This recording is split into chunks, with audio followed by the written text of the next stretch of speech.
ინდობის სამყაროსნევა. მაგაზე მაგარი რაღაც არ არსებობს საერთოდ, როდესაც შენ ხდები სამყაროს თანამონაწილეო მინიმუმ აღწერით, ან ამ აღწერის დროს შეცვლით. დახმარება არის აუცილებლობა, უკვე ფუნდამენტური აუცილებლობა, რომლის გარეშეც უბრალოდ სამყარო არ წარმოგიდგენია. ისტორიას ვასწავლი, პარალელები მჭირდება. ბოროტების ერთ-ერთი საფუძველი ასევე არის საკუთარი თავის არ ცოდნა. იმ მომენტში, როდესაც მე ჩემი მტერი ყველაზე მაგრა ვიცი, მე ის მიყვარს. გვაქვს შანსი რომ ამას მივახციოთ საერთოდ.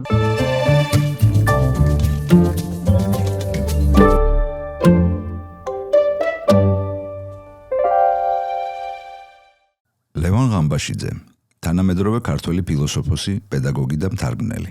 დაამთავრა ილიას სახელმწიფო უნივერსიტეტის ფილოსოფიისა და სოციალური მეცნიერებების ფაკულტეტი.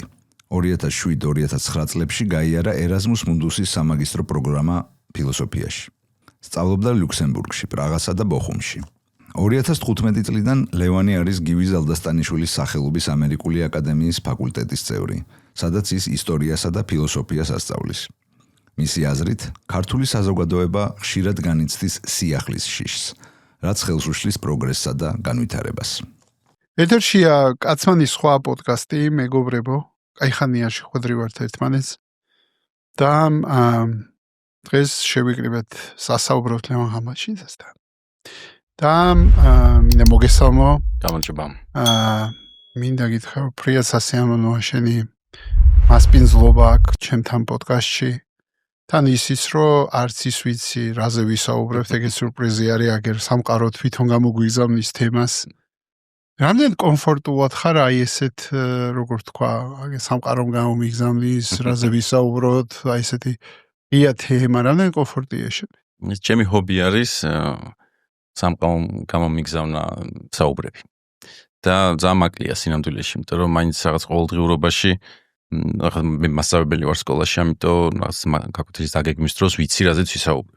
თუმცა მაინც ყველა გაკვეთილი სადღაც მიდის, იმიტომ რომ სამყარომ რაღაც ეს კლასი გამომიგზავნა და მაგ კლასში სხვანაირად საუბრობთ ხოლმე, სხვა კლასში სხვანაირად, მაგრამ რაღაცნაირად ეს აი უცხოეთში სწავლის დროს რაც იყო ხოლმე, ჩემი სტუდენტობის დროს, რომ უცებ ვიღაცას იცნობ ახალს და მე აი გაყვები თუ არ გაყვები და სადამდე გაყვები საუბარში. სასწავლებელი.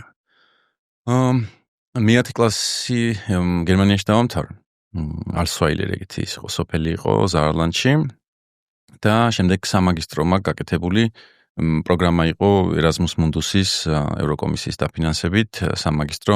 სამი უნივერსიტეტი უნდა გამოგვეცვალა 2 წლის განმავლობაში. ჩემ შემთხვევაში იყო ლუქსემბურგში დავიწყე, მე პრაღა და მე 1 წელი ბოხუმში გერმანიაში უკვე დავამთავრე. მაგრამ დიპლომი მაქვს ტულუზაში ასე რომ. და რა თემაზე დაიცავი? თემა იყო ჰაიდეგერის თავისუფლების გაგება და სტოიკოსების გიჟის და ფილოსოფოსის ცნება. აბა გავიჭირ. აბა როგორ უნდა გაგიჭირდეს ახლა შენ 100 თემა რო იდოს სულ მაგიდაზე, გინდა 1000 იდოს რა პრობლემაა, ხო? მაინც უნდა ვახსენო, რომ ისა რა ქვია. ჩემი შვილის მასწავლებელთან ვზივარ ეთერში, მაინც ყოველ შემთხვევაში უკვე რომელ კლასში იყო მიას მასწავლებელი? მე-9 კლასში. შობელთა კრებაზე არ შევხედრილა. არ შევხედრილა. გამოვიყენოთ ეს შემიძლია. გამოვიყენოთ ეს შესაძლებლობა. ეთყობა ხათუნა დადიოდა იმ კრებაზე. სავარაუდოდ ხათუნას უფრო იცნობ შენ სახეზე ვიდრე მე. ეთყობა იმ ჯერზე არ ვიყავი, მე მაინდა-მაინც. აი აქ არის რეალურად ასევე სიტყვა არის ფასეულობა. რომელი არის ორგანულად შენი ფასეულობები? აი დღევანდელობაში რომელი ფასეულობები მოდი ესე ვთქვათ ორ ნაწილად გაგიყოფდე ამ კითხვას რომელი არის სასურველი ფასეულობები ასე ვიტყოდი მაგრამ შეიძლება ბოლომდე როგორ ვთქვა არ ცხოვრობდე ამ ფასეულობებით რომლითაც ცხოვრობ აი მართლაც ეს ფასეულობები ყოველდღიურობაში არის აი რა შეეხებოდი რა არის ეს ფასეულობები შეთვის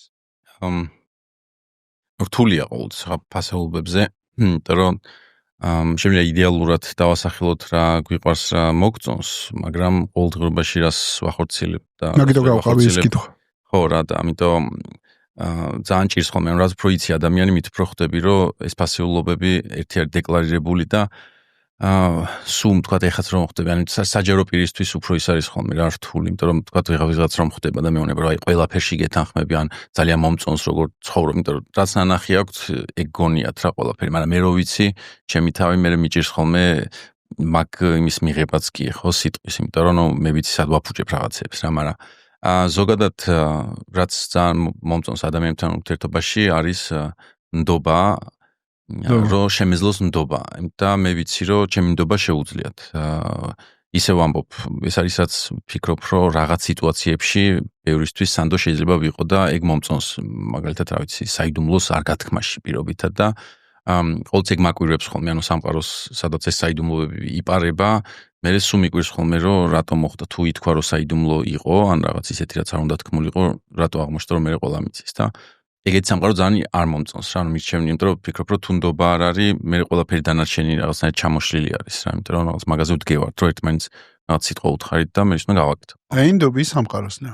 კი, ეხა ასაკთან ერთად უფრო ენდობი, ადრე უფრო მეგონა, რომ მეტი შემეძლო მე გამეკეთებინა ამ სამყაროში, რომ რამე შემეცვალა და უფრო მეტი წონა აქტორებზე მქონდა და ეხა ხვდები, რომ რაღაც კომბინაცია არის და ბალანსის პოვნას ვცდილობ, რომ სამყაროში რაღაცები მოხდება ისე როგორც მოხდება და მიმჯერა რომ მოხდება უკეთესობისკენ არიან აქტორები რომლებიც საიდან მოდის ეს რწმენა რომ მოხდება უკეთესობისკენ დაკვირვება უბრალოდ ან პირველი ის არის რომ იმედგაცრუება აღარ მაქვს იმის გამო რაც ხდება იმიტომ რომ ადრე რომ რაღაც ხდებოდა სულ ის განცდა მქონდა ვინაიდან მე ვიყავი სამყაროს ცენტრში ხა პატარა ბავშვისთვის ან სტუდენტისთვის ეგ არის რომ აი ყველაფერი მე მემართება და ვინაიდან ერთხელ მემართებოდა მეგონა რომ ეს იყო რაღაცა ისაც მე დამემართა და მე გადამხდა და რაც უფრო იზდები ჯერ ერთი შენც იგივე რაღაცა ბევრჯერ გადაგხდება და პრინციპი გამონყავს ამ ქმედებებიდან ხვდები რომ ესე ხდება ზოგადად მე რაღაცებს კითხულობ ნახულობ სხვა ადამიანების ისტორიებს ისმენ და ხვდები რომ რაღაც პრინციპები არის ამ სამყაროში რომელიც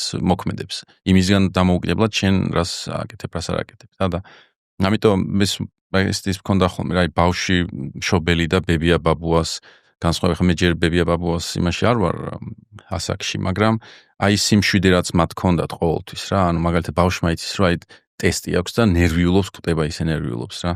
და რო ჩაფეილდება, შეიძლება სამყარო დაექცა ხო მისთვის ამ მშობელმა იცის რომ სამყარო არ დაიქცევა, მაგრამ მშობელი მაინც ცდილობს რომ ბავშვს აგზნობინოს რომ სამყარო დაიქცევა, იმიტომ რომ მნიშვნელოვანია რომ ეს პასუხისმგებლობა ბავშვს ჰქონდეს და ბებია ბაბუამ იცის კიდევაც და არც ბავშვს არ აგზნობინებს რომ რამე კატასტროფა მოხდა, ამიტომ არის უფრო მიმღები, მიმტევებელი, იმიტომ რომ 1000-ჯერ უფრო მეტი ადამიანი ყავს თანახი, 1000-ჯერ მეტი სამყაროსეული რაღაც გამოცდილებები აქვს თანახი და რაღაც კატასტროფას არ ხედავს ნებისმიერ ადამიანურ გადაცდომაშიც კი, რაც თქვა ბავშვისთვის შეიძლება მძიმედ ასაკმელი იყოს. მე ხა მაგეთგან მივდივარ ნელ-ნელა და ფიქრობ ეგ ფილოსოფიური წერტილი თუ მოვიპოვეთ უფრო ადრეულ ასაკში ბებიას და ბაბუის უკეთეს სამყარო იქნება, იმიტომ რომ უფრო მიმღებლები ვართ, უფრო პატიება მარტივად შეგვიძლია. მე არ მახსოვს რა, ჩემ შემთხვევაში რომ ანუ თითქოს როგორ მესმინება, იცი, რომ დრო ქლიბავს ჩვენ. დრო ქლიბავს. კაი გამონათქვამი იქნებოდა.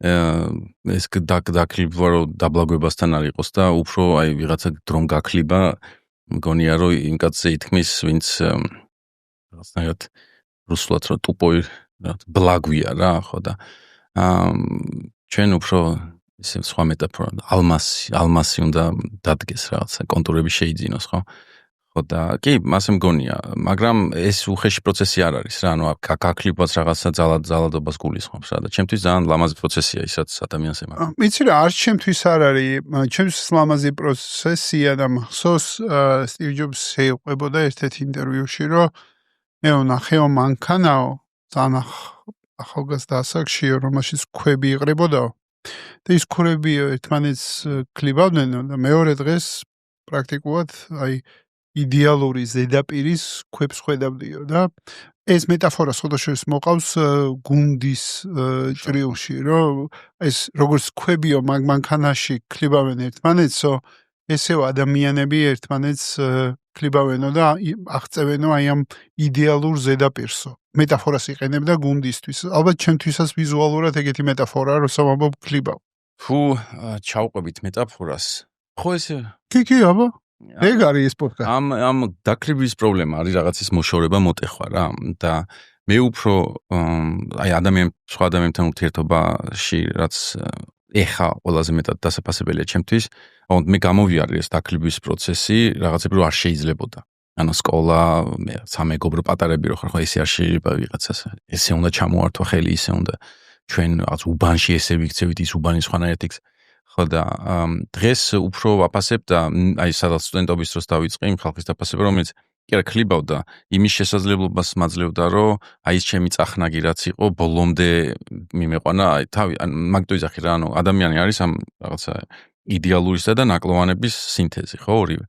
და ხშირ შემთხვევაში უფრო კომფორტულად ვზნობ თავს, რომელიც ამ ნაკლოვანებას მიტოვებს, რომ კი არა, მეუბნება, რომ აი შენ ხა მორალურად უკეთესი უნდა გახდე, რამეთ მეუბნება, რომ ოკეი, აი სადაც შემიძლია ვთქვა, რომ აი მორალურად ესე მოვიქეცი სიტყვაზე და მე ერთად ვიფიქროთ ამაზე, იმიტომ რომ უთქმელად ფიქრი ხა ჩემ თავთან ძალიან ჭირს რა ზოგადად ადამიანთან და აი ის ხალხი, რომელიც რაღაცა მღვდელივით არის რა, ესაუბრები და არანაირ გაკითხვას არ იღებ იქით ამ ხრიდან, უბრალოდ იღებს და მან გზნობ ძალიან დიდ თავისუფლებას, ამიტომ არემ თავისუფლების ცნება შემოვიტანოთ და ზუსტად ეგ მგონია რა თავისუფლების სრული გაგება ამ შემთხვევაში, ანუ არა შემზღუდველი, არამედ თანხმობა რაღაცაზე, რომელიც შეიძლება ვიღაცისთვის მიუღებელი იყოს, ჩემი სამყაროსთვის შეიძლება პატარა ნაბიჯი იყოს, ცნობილი ამბავი, მაგრამ პირიქით, ვიღაცას შეიძლება მოეჩვენოს, რომ არაფერი განსაკუთრებული არ მოხდა და უცებ არა და შენი სამყარო იყოს აბსოლუტურად თავდაყირებული ამ რაღაცა პატარა ნაბიჯი და ვინც მოგცემს მაგის შესაძლებლობას, რომ რაღაც playgrounds რა, ასე ვთქვათ, რომ ცადო რა, შენი თავი გამოცადო იმაში, რაც შეიძლება შენთვის მიუღებელი იყოს რაღაცა ეტაპზე. აი, ეგ ხალხი დღესაც ყავს რა რამდენიმე ადამიანი, რომელთან შემიძლია ეგრე დავიხარჯო რა, აბსოლუტურად და გქონდეს, აი, თასწულობასთან მქონდა ადრე თავის დროზე სტატია მქონდა, რომელსაც ესე ერქვა რა, სრული განუკითხაობა, იმიტომ რომ თაში მაგ ეგ განცდა, იმიტომ რომ იქ ცუდი, კარგი, ანუ ამ სამყაროში, გახვიდე ამ სამყაროდან, გარდა რაღაც ფსიქოდელიური თავგადასავლის, გასწრება ეგ არის რა, რომ ისევ აქ ხარ, საქართველოში ხარ სიტყვაზე, მაგრამ ისეთ სიტუაციაში ხარ, რომელიც არა ამ სამყაროულია რა, ანუ იქ არაფერი არ არსებობს, ჩაცმა, დახურვა, რაც მნიშვნელოვანია აქ, იქ უნიშნელოა, რაღაც უახლოვდები იმ იდეალურ სამყაროს და აი იქ ეგ განუკითხაობა ყველაზე მეტად სიამოვნებს, იმიტომ რომ იქაც რო ხარ, რაც გინდა ის გააკეთე და არავინ არ არის კაცშვილი არის, რომელიც გეტყვის. ქონია რამე ფსიქოდელიური გამოცდილება? ფსიქოდელიური მძიმე გამოცდილება, რავი, კი, ერთი ორი ეგეთი გასვლა მქონდა, რომელიც არის სუბთა ფიზიკურ დატვირთვასთან დაკავშირებული, ანუ თქვათ რაღაც 18 საათი რომ მიდიხარ და ერთი წინადება გაქვს ტვინში, აი მან აი ეგ მეტაფორა ქვის გათლის, ეგ დამემართა რა, ანუ იმდენი ხნის განმავლობაში ერთ წინ. თავიდან რომ მიდიხარ, ჩემთვის ტემპიც თვლადი არის მათემატიკურად რა, ანუ თქვათ 20-მდე ვითვლი ხოლმე, რომელიც 20 ნაბიჯი რა, ერთ მესამე თქვათ. და რაც უფრო მძიმდება, თქვათ 5000-იანზე ხომ მყინვარზე ასვლის შემთხვევაში, მე ნაბიჯები მცირდება რა, უკვე ბოლოს მართლა დიხარ ერთი და ჩერდები ესე რა. ხო და წინადადებებიც ეგ თავიდან რაღაც ფიქრებით ხარ ელაპარაკები ვიღაცას და რაც უფრო მძიმდება, ქრება და ჩემ სამი ასვლა შემიძლია გავხსენო, როცა ერთი წინადადება დამჭა და იმას აბურთავებ რა. ოღონდ ცოტა ისეთია რა, არა გააზრებულად რაღაცა ის არის, მანტრასავით არის. და ბოლოს აი გამანათა რა, ანუ რაღაცნაირი შეგრძნება დამეუფლა ამ წინადადებამ, რომელიც მართლა არ ამქვეყნიური იყო, აი რაღაცა თქვა რომ გიჭირს და მე რო ჩამოვედი, ხო რა, მე ეგრევე სადღაც ქრება ხოლმე, მოსაყოლათაც ძნელი არის. ნარკოტიკებსაც შეეხება, მე ზოგადად არ ვიღებ ძიმე ნარკოტიკებს, სუბუქი, თქვა სტუდენტობის დროს შეიძლება გამოცდილება მქონდა. და ჩემთვის იმდენად მატრამვიზირებელი იყო, რომ მაგიტომაც აღარ ვეკარები არაფერს საერთოდ, იმიტომ რომ ცნობიერებაა რა და ვიღაცაზე შეიძლება, ხა ჩემ მეგობრები მყავდა, ვისთანაც სწავლობდი, არის რასტაფარი და ანუ სიგარეტებით ეწეოდნენ მარიხუანას, ხო? ჩვენი კულტურა მარიხუანას მოხმარების სხვა არის. და იქაც ვისაც ვაკვირდებოდი ხოლმე გერმანიაში, ხო, იყო ვიღაცა ბერძენი იყო, რომ გაგიჟდა ჩვეულებრივად რა, ანუ რაღაცა ამტრევდა ოთახს, მე დედამისმა ჩამოაკითხა დედამისი ცემა. და არაფერს არ აკეთებდა, უბრალოდ აყვა ამათ რა. ხო და მე ესე აყოლა არც მიცდია, სხვა საქმეზე ვიყავი, მაგრამ რაღაცა გამოცდილება რაც მქონდა, კარგი არ ყოფილა რა, სასიამოვნო, ამიტომ მაგას შევეში. თან მე ვცდილობდი, რომ რაღაცა ნებისმიერ რაღაცა ცოდნით მივდგომოდი და კასტანედა მქონდა მაშინ წაკითხული, მე გვიან ჰაქსლის 64 და ჯოჯოხეთი და იმის ახმის კარები ვთარგმნე, რომელიც ასევე არის იმის პეიოტის მესკალინის ტრიპის შესახებ და უბრალოდ ძალიან მაინტერესებს ეგ სამყარო, მაგრამ ვიცი რომ ჩემი არ არის რა, ანუ აბსოლუტურად ვუთმობ ყველა ჯიმი ჰენდრიქსებს რომ კი ბატონო, თუ მე ეგრე დაწერონ და ფიქრობ რომ მასწავლებელისთვის არ არის აუცილებელი რომ ის კონდეს რა ქვია. ფსიქოდელიური გამოცდილებები კონდეს რომ თავის საქმეში კარგი იყოს, ამიტომ გამიჯნე ეგ სამყარო. გავხურდით, მოვიდა ამოღების დრო, სამყაროდან ამოღების დრო თემის, თორე ესე პატარა შევყევით საუბარს და სწრაფვა. რა ხდება? არ ვიცი. რა სწრაფვა? არ ვიცი. რა შევით ახლა? არ ვიცი, მოდი ვიმჟევოთ. რა არის სწრაფვა შენთვის? დრაივი, მაგაზე ვსაუბრობთ? არ ვიცი. არანაირი, ანუ როგორ უდგებით შეხედე? არანაირი inherited meaning-ი, ანუ არანაირი მნიშვნელოვნება არ არსებობს ამ პოდკასტში მიდგომა გვაქვს, რომ რავი, სიტყვა ამოვიდა და აბა რა არის სწრაფვა შენთვის, რა არის სწრაფვა ჩემთვის და მაგაზე მსჯელობ და ეგ არის პოდკასტი. სხვა მოვიღოთ რა. ხო შეიძლება. არ ვიცი, ეხა სწრაფვა, ანუ ამ სიტყვას იშვიათად ვიყენებ ხოლმე რა ზოგადად და მაგიტო შეიძლება საზრისიც ხა დიდად არ მიფიქრია რა. და შეიძლება მაგიტომაც ამოვიდა. ხო. შეგვიძლია მისწრაფებაზე ვილაპარაკოთ, რა პრობლემა? სწრაფ. ხო, ანუ რას გინდა რომ მიაღწიო, რაღაც ეგეთი ამბავია ხო. ოკეი. რას გინდა რომ მიაღწიო? რისკენ მიისწრაფი? მოდი სხვანაირად დაგისვა კითხვას. შეიძლება უკუღმად წამოგვივიდეს მერე საზრისი. პირველი ალბათ ყველაზე ფუნდამენტური ეხა ჩემთვის რაც არის რომ მინდა ვიყო კარგი მამა რა, ანუ მეტი ყველაფერი რაღაცნაირად, ანუ ყველაფერს მაგ პრიზმით ვაკეთებ და მინდა რომ ისაც გამიფუჭებია მამობაში, მაგის კომპენსაცია შეუძლებელი არის, მაგრამ იმდენად ბოლომდე აქეთ ამ ხარეს ჩავაჭირო, რომ რაღაცნაირად ისა ვქნა რა. აი ეგ რო დარჩის, ან მარტო მაგდონეზე რო დარჩის, რომ კარგი მამა იყო, ეგ იქნებოდა ჩემთვის ყველაზე სასურველი ახლა ამ ეტაპზე რა. მოდი ჩაღრმავდეთ. ესე ზედაპირულად ვერ გავჩერდებით. შევიდეთ. რას ნიშნავს იყო კარგი მამა შენთვის? ხო, პირველი რაც მგონია არის ის, რომ არ უნდა კონდეს შიში ამ ბავშვს რა, ანუ ყველაზე ფუნდამენტური ეგ მგონია. იმიტომ რომ რასაც უყურებ, საყდენი გჭირდება ადამიანს და როგორი მშობლები იყვნენ ჩემ შემთხვევაში, როდესაც აი რას საუბრობდით ხო, მეგობრობის იმ უმაღლეს ამას. ანუ მშობლობის პირველ პერიოდზე არ ვამბობ რა, უკვე დასრულობაში, ანუ დღემდე ძალიან ისეთი საყდენი არის რა, რაღაცნაირი მნიშვნელოვანი და მახსოვს ბაბუა ჩემის მამა თავის მშობლებზე ამბობდა, აღარ მახსოვს რამდენი წლის იყო, როცა დედა გარდაიცვალა და მარტო დამტოვაო ესეთი რაღაცა თქვა რა და უკვე ჩვენც გაჩენილები ვიყავით, როცა დედა მის გარდაიცვალა, მარტო არ იყო, მაგრამ ეხა ხვდები ეს რაღაცა წარსულში არსებული ეს ღუზა რომ მშობლების ბებია ბაბუის სახით რა მნიშვნელოვანი რაღაცა არის, იმიტომ რომ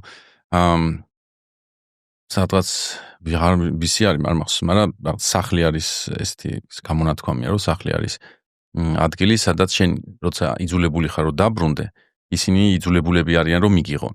ანუ აი დროს სახლში თინეიჯერობის დროს სახლში მისვლა უკან დაბრუნება ისეთი არის რა, ატომ უნდა მივიდე ვიღაც ხალხი არის და მე ხვდები რომ დასაბრუნებელი ხარ და იქ უბრალოდ კარს გიღებენ და იმაში რო არის რა უძღები შვილის დაბრუნების ამბავში აღარც რო გეკითხება რომ რა ქენი რა გააფუჭე ანუ არაფერი უკვე სახლში ხარ რა და აი სახლურობის განცდა არის ეგ ადამიანები ხო ეს ხო 4 კედელი არ არის ამიტომ მე მინდა რომ ისევ რა სადაც უნდა წავიდეს ჩემი შვილი აი ამ ტრიპში ყოველთვის იცოდეს რომ ეგ კარი არის სადაც უბრალოდ შეხვდა 13 წლისა შენ შვილი ეხა 13-ის არის პატარა არის გოგო არის და რაღაცა ცოტა ეგ პასუხისგებლობაც კიდე სხვა არის ხო რომ სხვანაირად მზრუნველობის სხვა ის არის იმიტომ რომ იცი რომ რაღაცა ეს სამყაროა მტაცებლების სამყაროა გოგო ბევრად უფრო დაუცველი არის და უფრო სხვა რაღაცა გჭირდება შენ როგორც მამას ყურადღების თვალსაზრისით ხო ხო და ნუ ეგ გონია რაღაცნაირი ნდობა მინდა რომ მქონდეს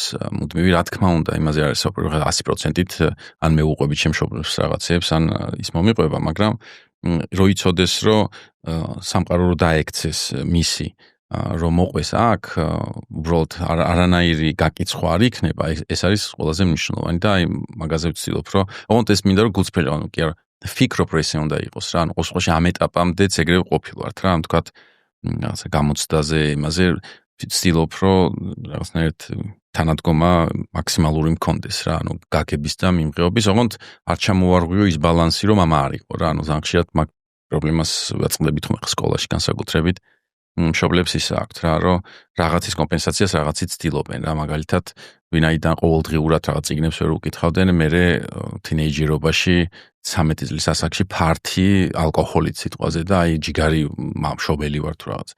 ხოდა ეგ არ მგონია სწორი რა. და არის ნემა რა კითხვა მაგიცე, ეხა პარალელურ რეჟიმში ცალი უჯრედით ვიჯექი და ვფიქრობდი, ჩემი განმარტების სწრაფვა რა არის, იმიტომ რომ პარალელურ რეჟიმში მეც ვფიქრობ მაგაზე, რომ ჩემთვის რა არის სწრაფვა. ამ პოდკასტის ნაწილი ჩემთვის ასევე არის, არა მარტო ამ ჩემ თავშიც აღმოვაჩინო დღეს რა არის სწრაფვა. და ეგეთ აზრამდე მივედი, რომ სწრაფვა განსხვავებით მიზნისგან ჩემთვის არის თითქოს მიმართულება, რომლისკენაც მივისწრაფი, არ ნიშნავს, რომ მან მივალან აღმოჩნდები, ეს იგივე არის აი ეს რაღაცა Northern Star-ი რო გინათებს რა, ანუ შეხო იმ მომენტში სწრაფვა გაქვს მაგისკენ ეს ხო არ ნიშნავს, რომ შენ მან მიხვალ, ხო? სადმა მიხვიდე. ანუ სწრაფვა ჩემთვის თითქოს ეგ არის, რომ რაღაცისკენ მივისწრაფი, ეგ არ ნიშნავს მიზანს, ეს არის კონკრეტული მატერიალურ სამყაროში აღქმული წერტილი, სადაც მინდა რომ მივიდე, განსხვავება სწრაფვის მიზნისგან ჩემთვის ეგეთია. და ეს არის თითქოს რაღაცისკენ სწრაფვა, თუნდაც რო ვიყო კარგი მამა, მივისწრაფებოდი ამისკენ, მაგრამ საკმარისი არის რომ ეს გახდეს მიზანი, განწირულია იმედგაცრუებისთვის. იმიტომ რომ საბოლოო ჯამში სწრაფვას არ აქვს ჩემი აზრით, არ ვიცი ხო ამოწმებ და ამ პოდკასტში ყველა მიცის, რომ არანაირი, როგორ ვთქვა, ყველა დაშვება არის და მაჩალენჯებთ ამ დაშვებებს, ახლა უბრალოდ ვჟელობთ. და პირველი რეაქცია, როცა კარგი მამა ახსენე, ცოტა მიმატრიგერა და დავიძაბე, იმიტომ რომ ეგ როლი, რაღაცნაირი სოციალური როლი, ხა მე 3 შვილის მამა ვარ და ბუნებრივია, ხა უამრავი სმენელი გვისმენს, ვის არის მშობელი, მამა, დედა და ნუ ყველას ჩვენ რაღაცნაირად გვინდა ჩვენი შვილებისთვის ვიყოთ რაღაცნაირი კარგი მშობლები. ეს კარგი როგორც კი შემოდის ამ პარადიგმაში ჩემთვის, როგორ მესმინება, იცი, მარშალ როზენბერგს ჰქონდა ეგეთი გამოთქმა, რომ ყოველ ჯერზე როცა ადამიანს ვეუბნები ყოჩახ, პარალელურ რეჟიმში ვაჩენს სამყაროს, სადაც ყოჩაღი არ ახარ.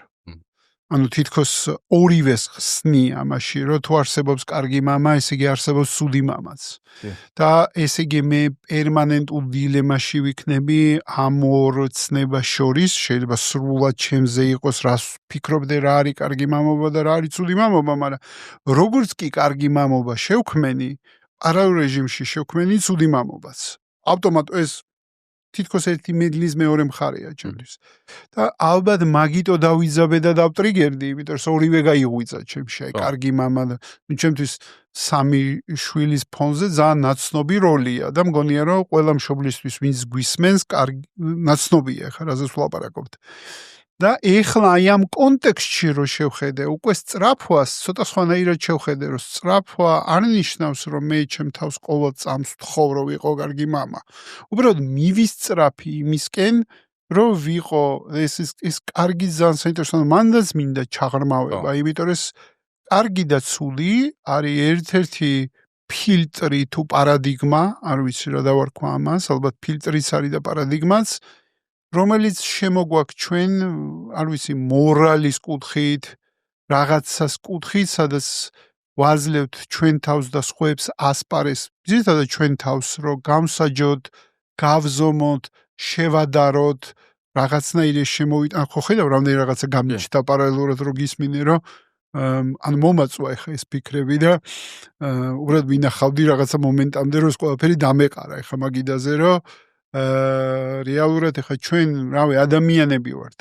ჩვენ ხან კეთილები ვარ და ხან ბოროტები ვართ. ხან რა ვიცი, მამაცები ვარ და ხან მშიშრები ვართ და ესეც ადამიანური ბუნებაა. თითქოს ყველაფერია ჩვენში, ალბათ ეს ყველაფერი ეტიმოლოგიურად მაგინდომაც მესმინება, რომ ყველაფერი, ხო? ანუ ესე იგი ყველანაირი ფერი არის შეგნით. და როგორც კი ჩვენ ეს შემოგვაგდა ეს სწრაფვაც ეხლა აი სადღაც იქ დამიპაუზდა, რომ სწრაფვა არ ნიშნავს, რომ მე მანდ მინდა ვიყო, სწრაფვა არის მისწრაფება რაღაცისკენ, რისკენაც მივესწრაფი. თითქოს ასე. ვიმე რაღაც ბევრი ვილაპარაკე. არა, კაია. მაგრამ ნუ რაღაცნაირად ის წამომივიდა ეს რეაქციები და სადღაც მივაპაუზე და ეხა დავყარე მაგიდას. ეხა დამეხმარე რომ ეს გავარჩიე. მე სულხან-საბას ლექსიკონში გუგლავ ხოლმე რაღაცეებს. ძველი მნიშვნელობა მე მეხმარებასად ავწდით ჩვენ, მაგრამ ეხა არ ვიცი სწრაფას მონახავ თუ არა, მაგრამ მე ვნახავ. ერთი ეგ არის მიზანსა და სწრაფას შორის განსხვავება, მიზანი არის გარეგანი, ხო? ანუ შენს გარეთ არის რაღაცა რა, ანუ მიზანი შენ შიგნით ვერ იქნება. და სწრაფვა არის შინაგანი მაგიტო არის ხო რაღაცა მექანიზმი თუ ატორი თუ რა ვიცი რა დავუკვირდ. მაგრამ საერთოდ არ არის პრობლემა, სინამდვილეში ანუ მე არ მაქვს ისევ ასაკთან ერთად რა ადრე უფრო ისე ვიყავი ხოლმე. რელატივიზმი ძალიან მომწონდა და დღევანდელ ბავშვებს რო უყურებთ, კიდევ უფრო ძალიან მაგრამ მოწონთ რა და ძალიან უცნაური არის და ნერვები მეშლება რა, იმიტომ რომ არ იყო ეგეთი სამყარო რა სინამდვილეში რა, ბევრად უფრო მყარი იყო რა ვიცი შუა საუკუნეებში, ცენტრში რო იყო დედამიწა და კი კატასტროფა მოგვიტანა მაგ რწმენამ ზუსტად რომ აი ესე არის და მყარია და უცვლელი არის ხო რაღაც 1000 წელი იყო უცვლელი საერთოდ ტიპებს ეგონათ რომ აი ესე არის შექმნილი და ესე იქნება. ანუ არც მოძრაობაში არ არის არცაფერი უცვლელია, მყარია და სტატიკურია. თავი დაანებე რა და ვინც დევიაცია ის უნდა განადგურდეს, იმიტომ რომ სიმყარეს უშლის ხელს. ანუ და წვავდით ამ ხალხს იმრია. ანუ ერთი მხრივ ნეტა ეგ რწმენა მომცა რომ აი ესეთი მყარია რა, იმიტომ რომ ამ სამყაროში დღეს ამ ცვალებაც მით უმეტეს ხანდახან შეიძლება თავი შეკავება გაგიჭირდეს რომ არ რაღაცა რა დაიბნე უბრალოდ. მაგრამ მეორე მხრივ სავალალო შედეგები არის რა, ამიტომ ეხა დღევანდელი სამყარო ბევრად ჯობია იმას, რომ ესე გჯეროდეს. თუმცა მე ვფიქრობ, რომ ამ რაღაცა საცხოვრების პროცესთან ერთად გინდა არ გინდა პოულობ ამ სიმყარეებს რა, რომელიც ჩემთვის არის ისეთივე მყარი და უცვლელი, ყოველ შემთხვევაში მინდა რომ ესე წარმოვიდგინო, როგორც ჯეროდა თავის დროზე. ანუ მე ვაღიარებ იმას, რომ შენთვის შეიძლება არ იყოს ეს მყარი და უცვლელი, მაგრამ ჩემთვის მე ესეც სამყაროს წარმოვიდგინე. აქ მე უკვე შემომაქვს თამამად სიკეთის და ბოროტების ცნებები და მან და უნდა მოუტყულდეთ რა, იმიტომ რომ ფიქრობ აი უფრო მაგრა აწყობს ბოროტებას და სისულელეს და გამონათლებლობას, ანუ გჯეროდეს რომ სამყარო რელატიურად. ძალიან საინტერესო რაღაცისკენ მიდიხარ, მაგრამ მაინც კითხვა და რა არის ეს სიმყარეები შენთვის? შენ ახსენე რომ რაღაცები არისო ჩემ ცხოვრებაში ას მანძლევს სიმყარეებსა და რა არის შენთვის? რა, სიკეთე არსებობს მაგალითად რა, ანუ მთელი დრამა ამის არის, რომ რაც უნდა დავასახელო, იქნება რაღაცნაირი ტრუიზმი რა, იმიტომ რომ ორველთან არის ეგ, რომ რაღაცა ეს პროპაგანდა და რაღაცები ყველაფერი ჩალიჩობს, რომ წარმოგიჩინოს, რომ ყველაფერი არის ინტერპრეტაციის საგანი. და საბოლოო ჯამში შენივე ცნობიერებას ატყუებს, რომ არ არსებობს არაფერი, რასაც შეიძლება დაეყნო და ეგეთ სამყაროში ტრუიზმი არის ფუნდამენტი ზოგადად ჭეშმარიტების რა, ანუ 2+2 4 რო არის, მაგის თქმაც შეგიძლია everything else follows რა, ესეთ რაღაცას იძახის რა და მაგიტო იძახი შეიძლება სიკეთე არსებობს, ამაზე სულელური გამონათქვამი არაფერი არ იყოს, მაგრამ სამყაროში სადაც გეუბნებიან, რომ ეხა სიკეთეს, ეხა როდი შევხედოთ მოდი ამ ხრიდანაც შევხედოთ სიკეთეს. რა თქვათ ამბობ რომ ბოროტებას შევხედოთ, ბოროტება არსებობს და გეუბნებიან რომ ჩემთვის მაგალითად აი პუტინი თავისი არის ბოროტების განსახიერება რა. ანუ არ მჭირდება სულ რომ ეს ბოროტების განსახიერება იყოს რაღაც ზღაპრული პერსონაჟის აღწერი, მე მაინც ვიყენებ რეალობაში, იმიტომ რომ ჩემთვის ეგრე არის რა. და მე ამის მჯერა რომ ეგრე არის. და ამ დროს ტიპი მოდის გეუბნება რომ ეხა შეხედე აბა პუტინის გადმოსახედიდან რაღაცას. და იწყებს ჩამოქცევას ამ მთელი ზღაპრული დამოკიდებულების რა და მე არ მაწყობს ეს, იმიტომ რომ თუ მე შევხედავ სამყაროს პუტინის გადმოსახედიდან, მაშინ რავი საქართველო არ უნდა არსებობდეს მაგალითად რა. ხო და რატო ვარ ვალდებული რატომღაც გავუგო ბოროტებას იმ დონეზე, რომ ჩემი საკუთარი არსებობა ეჭქვეშ დავაყენო რა, ხო და არ ვიღებ მას სამყაროს. მეცა გაუგო ხო ავტომატურად არ ნიშნავს რომ შენი დაკარგო. კი, ანუ პუტინის შემთხვევაში მაგას ნიშნავს. ისევე როგორც პრინციპების შემთხვევაში რატო არ ნიშნავს? ანუ შენ თუ ამბობ, რომ ჩემი პრინციპები იყო მთლიანად რაღაცა ჩემი ხედვა მხოლოდ სამყაროსი და უშვებ რას სიმონის კარიბჭე რა მაგალითად, ხო? მან რა ხდება, ხო ეს ტიპი მიდის, ღამე არის და აქვს პრინციპი, რომ რაღაცა მიუხედავად იმისა, როგორ გიჭირს, არ გაქვს უფლება, რომ გაძარცვოს სიტყვაზე ადამიანს რაღაც წაართვა და იქ ხდება ის ქალი, რომელიც ამბობს, მე აი თმებს ტრებს ვაცლი და ვყიდი და ეგრე არა. ეუბნება, რომ ყველაფერი მოსულა. და მთავრდება იმით, რომ ამას თუ ყველაფერი მოსულა, მაშინ ჩემთვისაც მოსულა რომ ეხლა დაგაყაჩაღო და აყაჩაღებს რა.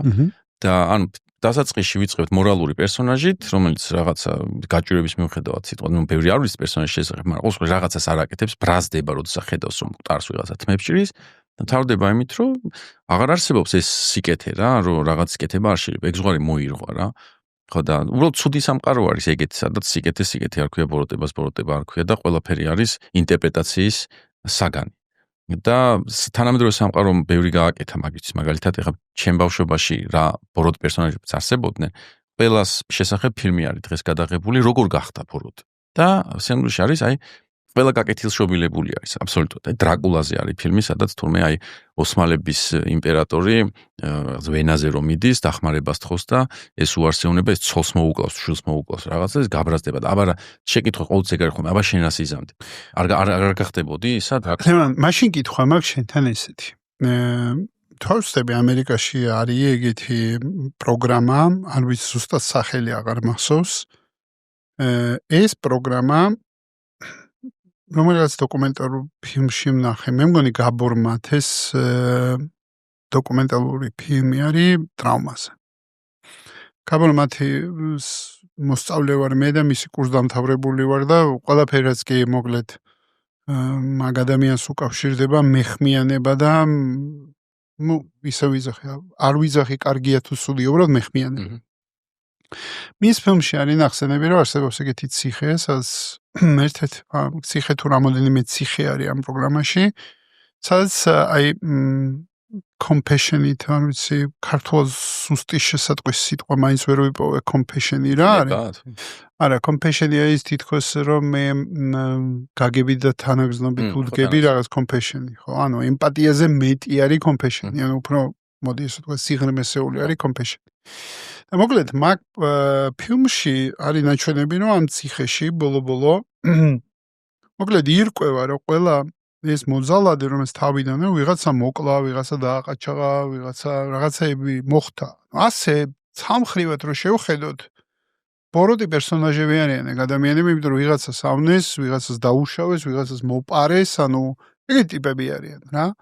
რო გაიშალა ეს ყველაფერი, ანუ რაღაცნაირად ამ ფილმში იშლება რომ მოკლედ ვიღაცა იყო რავი ბავშვობაში ძალადობის ხვერპლი ვიღაცას ეს ძალადობა რაღაცა ფორმით სხვა დროს შეხვდა მოკლედ უმეტესობა ეგ ადამიანი რაღაცა ტკივილით არის შიგნით რომელმაც ვერ მოძებნა რესურსი რომ ეს ტკივილი თავის თავში მოეგვარებინა და საბოლოო ჯამში ეს ტკივილი ასეთი ფორმით გამოიტანა გარეთ მოკლედ შინაარსი ეგ არის ნიშნავს რომ ისინი პასუხისგებლობისგან იხსნებიან ან სასჯელს არ იხდიან ან ხო ხვდები რას ვიძახი უბრალოდ ეს compassion-ის პროგრამა სხვადასხვა ერთ-ერთი ძალიან საინტერესო კიდე ექსპერიმენტი იყო ციხესთან კავშირში, როგორც არის ძალიან დიდი ხანი ვიპასანა კეთდებოდა, ვიპასანას მედიტაცია კეთდებოდა ციხეში. და ძალიან დიდი ტრანსფორმაცია მოახდინა ამ პროგრამამ ну ციხეში რეაბილიტაციის კუთხით რა, იმიტომ რომ 10 დღიანი მდუმარე ვიპასანა მედიტაცია არის სპეციალური მეთოდი არის მადლობა საქართველოში ვიღაცებმა შემოიტანეს ეს კულტურა და ადამიანები აკეთებენ ამას. ანუ მაგ კუთხით რო შეხედო ტექნიკურად რა, ესეც მოძალადე, ამასაც დარღვეულია კანონი, აგებს პასუხს კი, მაგრამ მე შემიძლია თითქოს აი დავაკრა იარლიკი რო არის ბოროტი პერსონაჟი და იარლიკი როგორც კი დავაკარი იქ არანაირი ადამიანური წერტილი ჩემთვისო იმ ადამიანს გაუგო ეგება რაღაცა ტკიო და იმ ადამიანს და იმიტომ კი არ ჩაიდინა ისაც ჩაიდინა გასაგებია ვიღაცისთვის ძალიან მტკივნეული ან გულისხმობ რომ ვიღაცას თუ ეხა შვილ შეეხო ან ქონება შეეხო რა მნიშვნელობა კონკრეტული ამ ტკივილის ბენეფიციარი არსებობს ანუ ვისაც მიადგა ზიანი რა მაგრამ მეორე მხრივ შევხედოთ ესე რომ შევხედოთ რომ სამყაროში არის ბოროტი ტიპები და ნუ ეხლა რავი ეგენი არიან თქვათ ესე რომ შევხედოთ რა იმიტომ რომ ვიღაცა დააზიანეს და აგებენ პასუხს კანონის წინაშე ხო ეგრეა ტექნიკურად რომ შევხედოთ იმ ფილმსაც რომ შეხედო და იმ თეორიასაც რომ დაეყრდნო რომ სადაც ამბობენ რომ არ არისო იდეაო რომ ადამიანი დაისაჯოსო იმიტომ რომ ვჟითო ადამიანებსო კიდე უარესი მოძალადე გამოდის იმ ციხიდანო და მაგის სტატისტიკაც არსებობს, რომ საბოლოო ჯამში თანადგომა და ადამიანური სივრცის მიცემა გაცილებით მეტად ატრანსფორმირებს თუნდაც ამ ადამიანს, ვიდრე სასჯელის მიკუთვნება და გადახდა. სიტყვაზე ვიზახ, აი მაგ წერტილიდან, ახლა უბრალოდ მაგ წერტილიდან რო ვაფასებ და მე პუტინზეც 5 წუთი შეგვიძლია ცოტა დავილაპარაკოთ, იმიტომ რომ გონია რომ შენს გატრიგერებს და მეც და ძალიან ბევრს ატრიგერებს და მაგაზეც ვილაპარაკო და საერთოდ იმ ფიქრსაც გაგიზიარებ რა მქონია ამ ტრიგერზე. აი ამ ადამიანებს მოდი ესე ვთქვა, თუნდაც რომელსაც დაემართა რა ეგეთი რაღაცა და ჩაიდინა დანაშაული და კი აგებს პასუხს კანონის წინაშე, მაგრამ არ ფიქრობ რომ თუ დავაკარით ბოროტისი არაფერს ადამიანს ან ადამიანებს არ მიცვე და თელი პენიტენციალური სისტემა, რომელიც ორიენტირებული არის დასჯაზე, სინამდვილეში არაფერს არ აკეთებს გარდა იმისა, რომ უარეს ტიპს ქმნის რაღაც გაბოროტებულ დაჩაგრულ დასჯილს გამოსულს რევანშზე ორიენტირებულ ადამიანს უშვებს გარეთ. ანუ აი მაგ კუთხით მინდა რა, როგორ ფიქრობ მაგაზე? ანუ აბსოლუტურად ხო, ან ჩვენ მეგობრები უკვე ბევრი დაიჭირეს ამასობაში დღევანდელი სიტუაციიდან გამომდინარე და ან ციხეს უფრო ამბების შესახებ უფრო მეტი ვიცი და ეგ შეკითხვა გამიშთა, რომ აი ვთქვათ ისიც ჩაიდინეს, რასაც აბრალებენ რა, მაგრამ რატო ზის 4 ოთახში თუ 4 კედელში და რატო უყურებს კედელს, ანუ რა არის ეს საერთოდ რა, ანუ რა მუღამი აქვს. იმიტომ რომ არაფერს არ აკეთებენ. რეალურად ციგს აქედან თუ შეუტანს ვინმე, თორე ბიბლიოთეკარი რუსული წიგნები არის 2-თა. ხო, და ანუ მაგას აზრი არ აქვს საერთოდ და ვიზიარებ მაგას ნამდვილად, მაგრამ აქ რამდენიმე ის არის რა, პირველი აქ საუბარი არის იმაზე, როგორ ეკიდები ბოროტებას სანამ მას იბრძვი. და ეს განსხვავდება იმისგან, როდესაც ბოროტება უკვე დაამარცხე. და ცოტა იმის ენდერის თამაში არის, ეგეთი წიგნი არის, მაგრამ ფილმი არის გადაღებული. ჰარისონ ფორდი თამაშობს ერთ-ერთ ინსტრუქტორს და აი მაგაზე არის, როგორ უნდა იბრძოლო სხვას და ეგეთი წინადადება არის, რომ იმ მომენტში, როდესაც მე ჩემი მტერი ყველაზე მაგრა ვიცი, მე ის მიყვარს. და აი როცა გიყვარს, აი მე მისი დამარცხება უკვე პრობლემური, აი ალუდა კეთელაურში რაც დაემართა, ალუდა კეთელაურს თვითონ ხო, ანუ იბრძოლეს და იმ მომენტში, როდესაც ჩემნაირია ორი მესროლა მაგინებს არ კვდება, ხმალს თუ იმას თოფს მაძლევს, მე ვარ და მან უკვე ამოცნობა ხდება. ხო, და მან უკვე ტირილს იწყებს, ხო, იმიტომ რომ უკვე რომ მოკლამ ეგ წინს რა, მაგრამ ისე გადმოვახვიოთ, სანამ მუცალი არის რა. მუცალი არ ყოფილიყო, მიასიკვდილებ და ორივეს ისე რომ არც აუტოკვდებოდა ნერვი, ხო? და აქ უბრალოდ მუცალი აღმოჩნდა და მაგან შეარყია მისი სამყარო, მაგრამ უკვე დამთავრებული არის ბრძოლა. და სანამ მკითხულობთ ამ დუელს, იქ ჩვენც არ ვიცით რომ მუცალი არის, მაგრამ ალუდა კეთილმა ისინი უნდა მოკლას რა, იმიტომ რომ იმათმა მოპარეს რაღაცა. ანუ აქ ჩვენ ეს ფილოსოფიური რომ გაეკიდა ალუდა კეთილმა დაეწია და უთხრა რომ მოდი გავუგოთ ერთმანეთს, აი რატომ პარავთ ცხენს, აი თუ იმას საქონელს ხო, რამე ტრამვა ხო არა გაქვს ბავშვობის თქვა ხევსურებთან დაკავშირებით, ანუ ესე არ ხდება რა, იმიტომ რომ ბოროტებას თუ უნდა დაუპირისპირდე, მაშინ ჯობია არ გაუგო რა. მაშინ ის უნდა ყავდეს ყოველთვის ამ დისტანციაზე, სანამ არ გიყვარს. და თუ ეგ მოხდა, მე რა ვიცი, ხელი გაქვს ჩამორთმეული და დამარცხებული ხარ. ოღონდ თუ ერთდროულად მოხდა ხო გაგიმართლა, იმიტომ რომ მაშინ მოაგვარე პრობლემას და თუ მარტო შენ ცალმხრივად დააფასე და აღიარე შენი მტერი, მაშინ ის განადგურებს რა. ეგ არის ქრისტიანული დილემა რა რეალურად რა. ანუ შენ ბოროტება უნდა დაუშვა, უნდა თქვა რომ ოკეი, ვაპატიებ მაგალითად, მაგრამ თუ ცალმხრივი არის, მაშილება არ კონდეს ის ზემოქმედება, რაც შენ გონია რომ აუცილებლად ექნება, რომ ისიც გეტყვის, რომ ой, შენც ადამიანი ხარ და მოდი გვიყვარდეს ერთმანეთი. ანუ ეს სიყვარული ცალმხრივი ნიშნავს, რომ შენ უნდა განადგურდე და ქრისტეს გზა ეგ არის სინამდვილეში რა, რომ მე ვაპატიებ ისინი ჯვარზე გამაგრავენ. ამიტომაც არ მოწონთ ბევრ ქრისტიანს ქრისტე. იმიტომ რომ ის ნადგურდება და ადამიანი არ არის მზად რომ განადგურდეს და მაგ დილემას რო ეუბნები გეტყვის, რომ არა მე წავართმევ რა, მე მეორე ლოყას არ მიუშვებ, მაგრამ ქრისტიანი მაინც ვარ.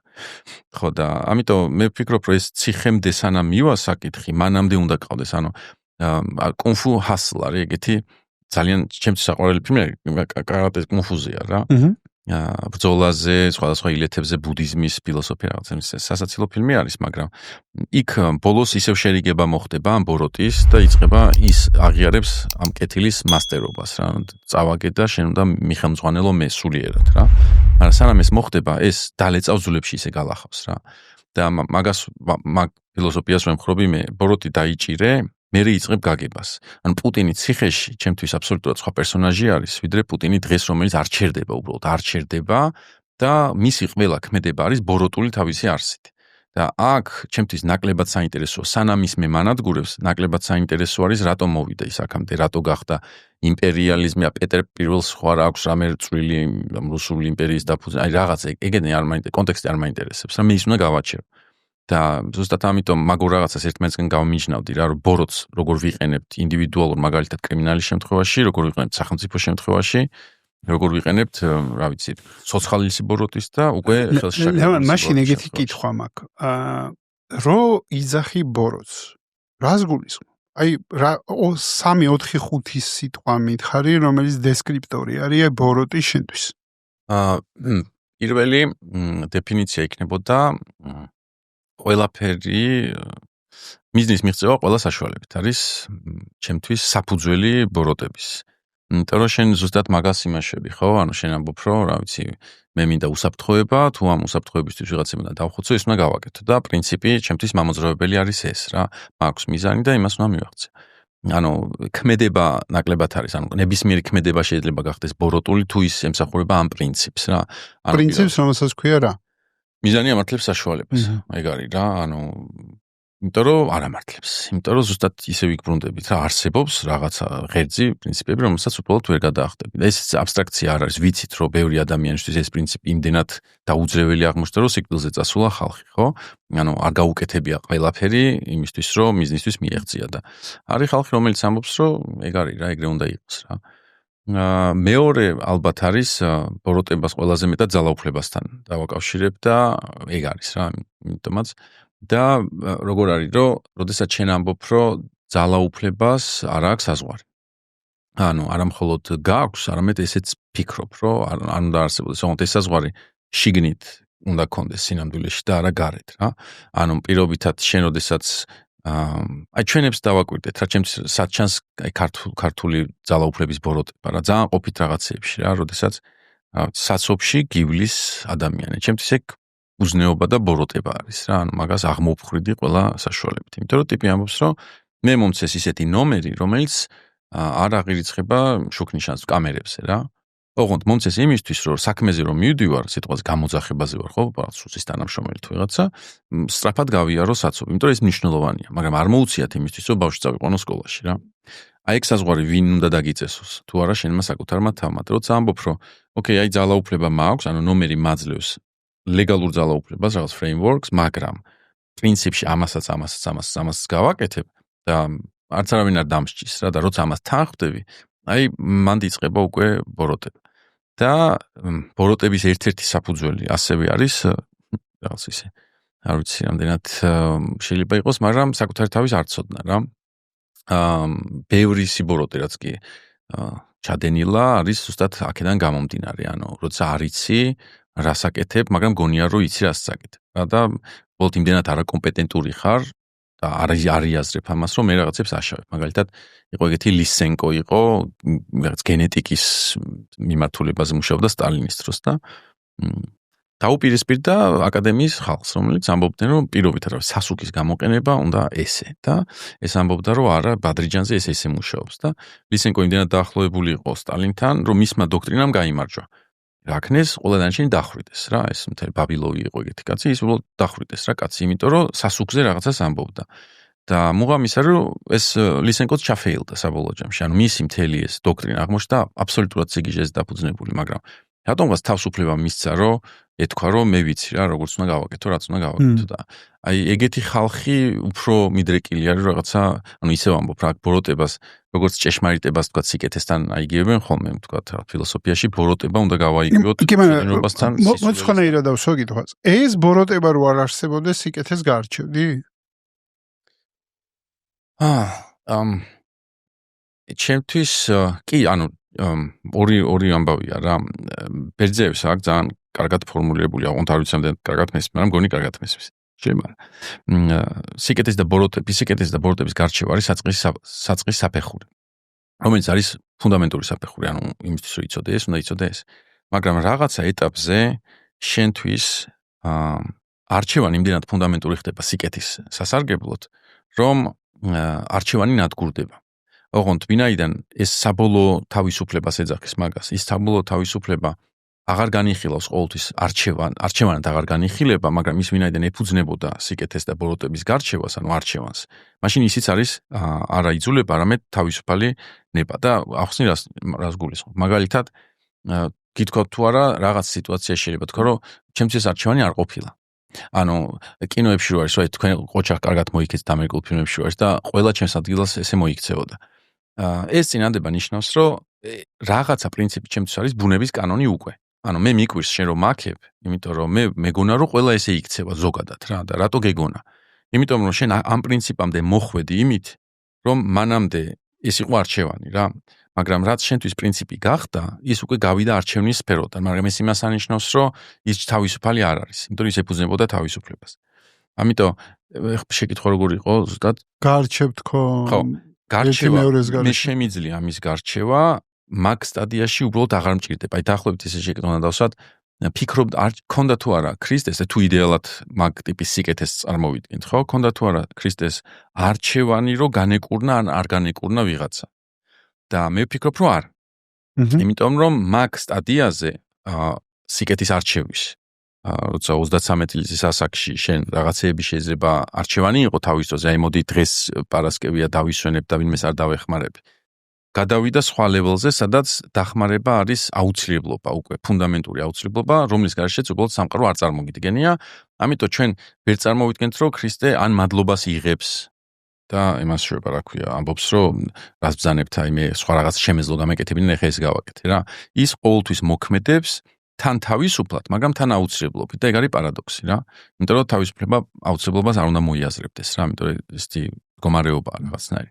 ამიტომ კი, მე ვფიქრობ, რომ იმისთვის რომ გავარჩიოთ სიკეთე და ბოროტება თავიდან ჩვენ უნდა ვიმოძრაოთ მაგ ველში, მაგრამ რაღაც ეტაპის მერე რაღაცა ტიპის ქმედებები აღარ უნდა იყოს არჩევანი. ალბათ სავარაუდოდ ნების თემაც მაგ ხამდე მოდისო, ჩვენ ეს ნება გვაქვს მოცემული იმისათვის, რომ ყველა არჩევანის შორის გავაკეთოთ ის ჩვენი არჩევანი, რაც გვინდა რომ გავაკეთოთ, ეგ არის თავისუფალი ნება.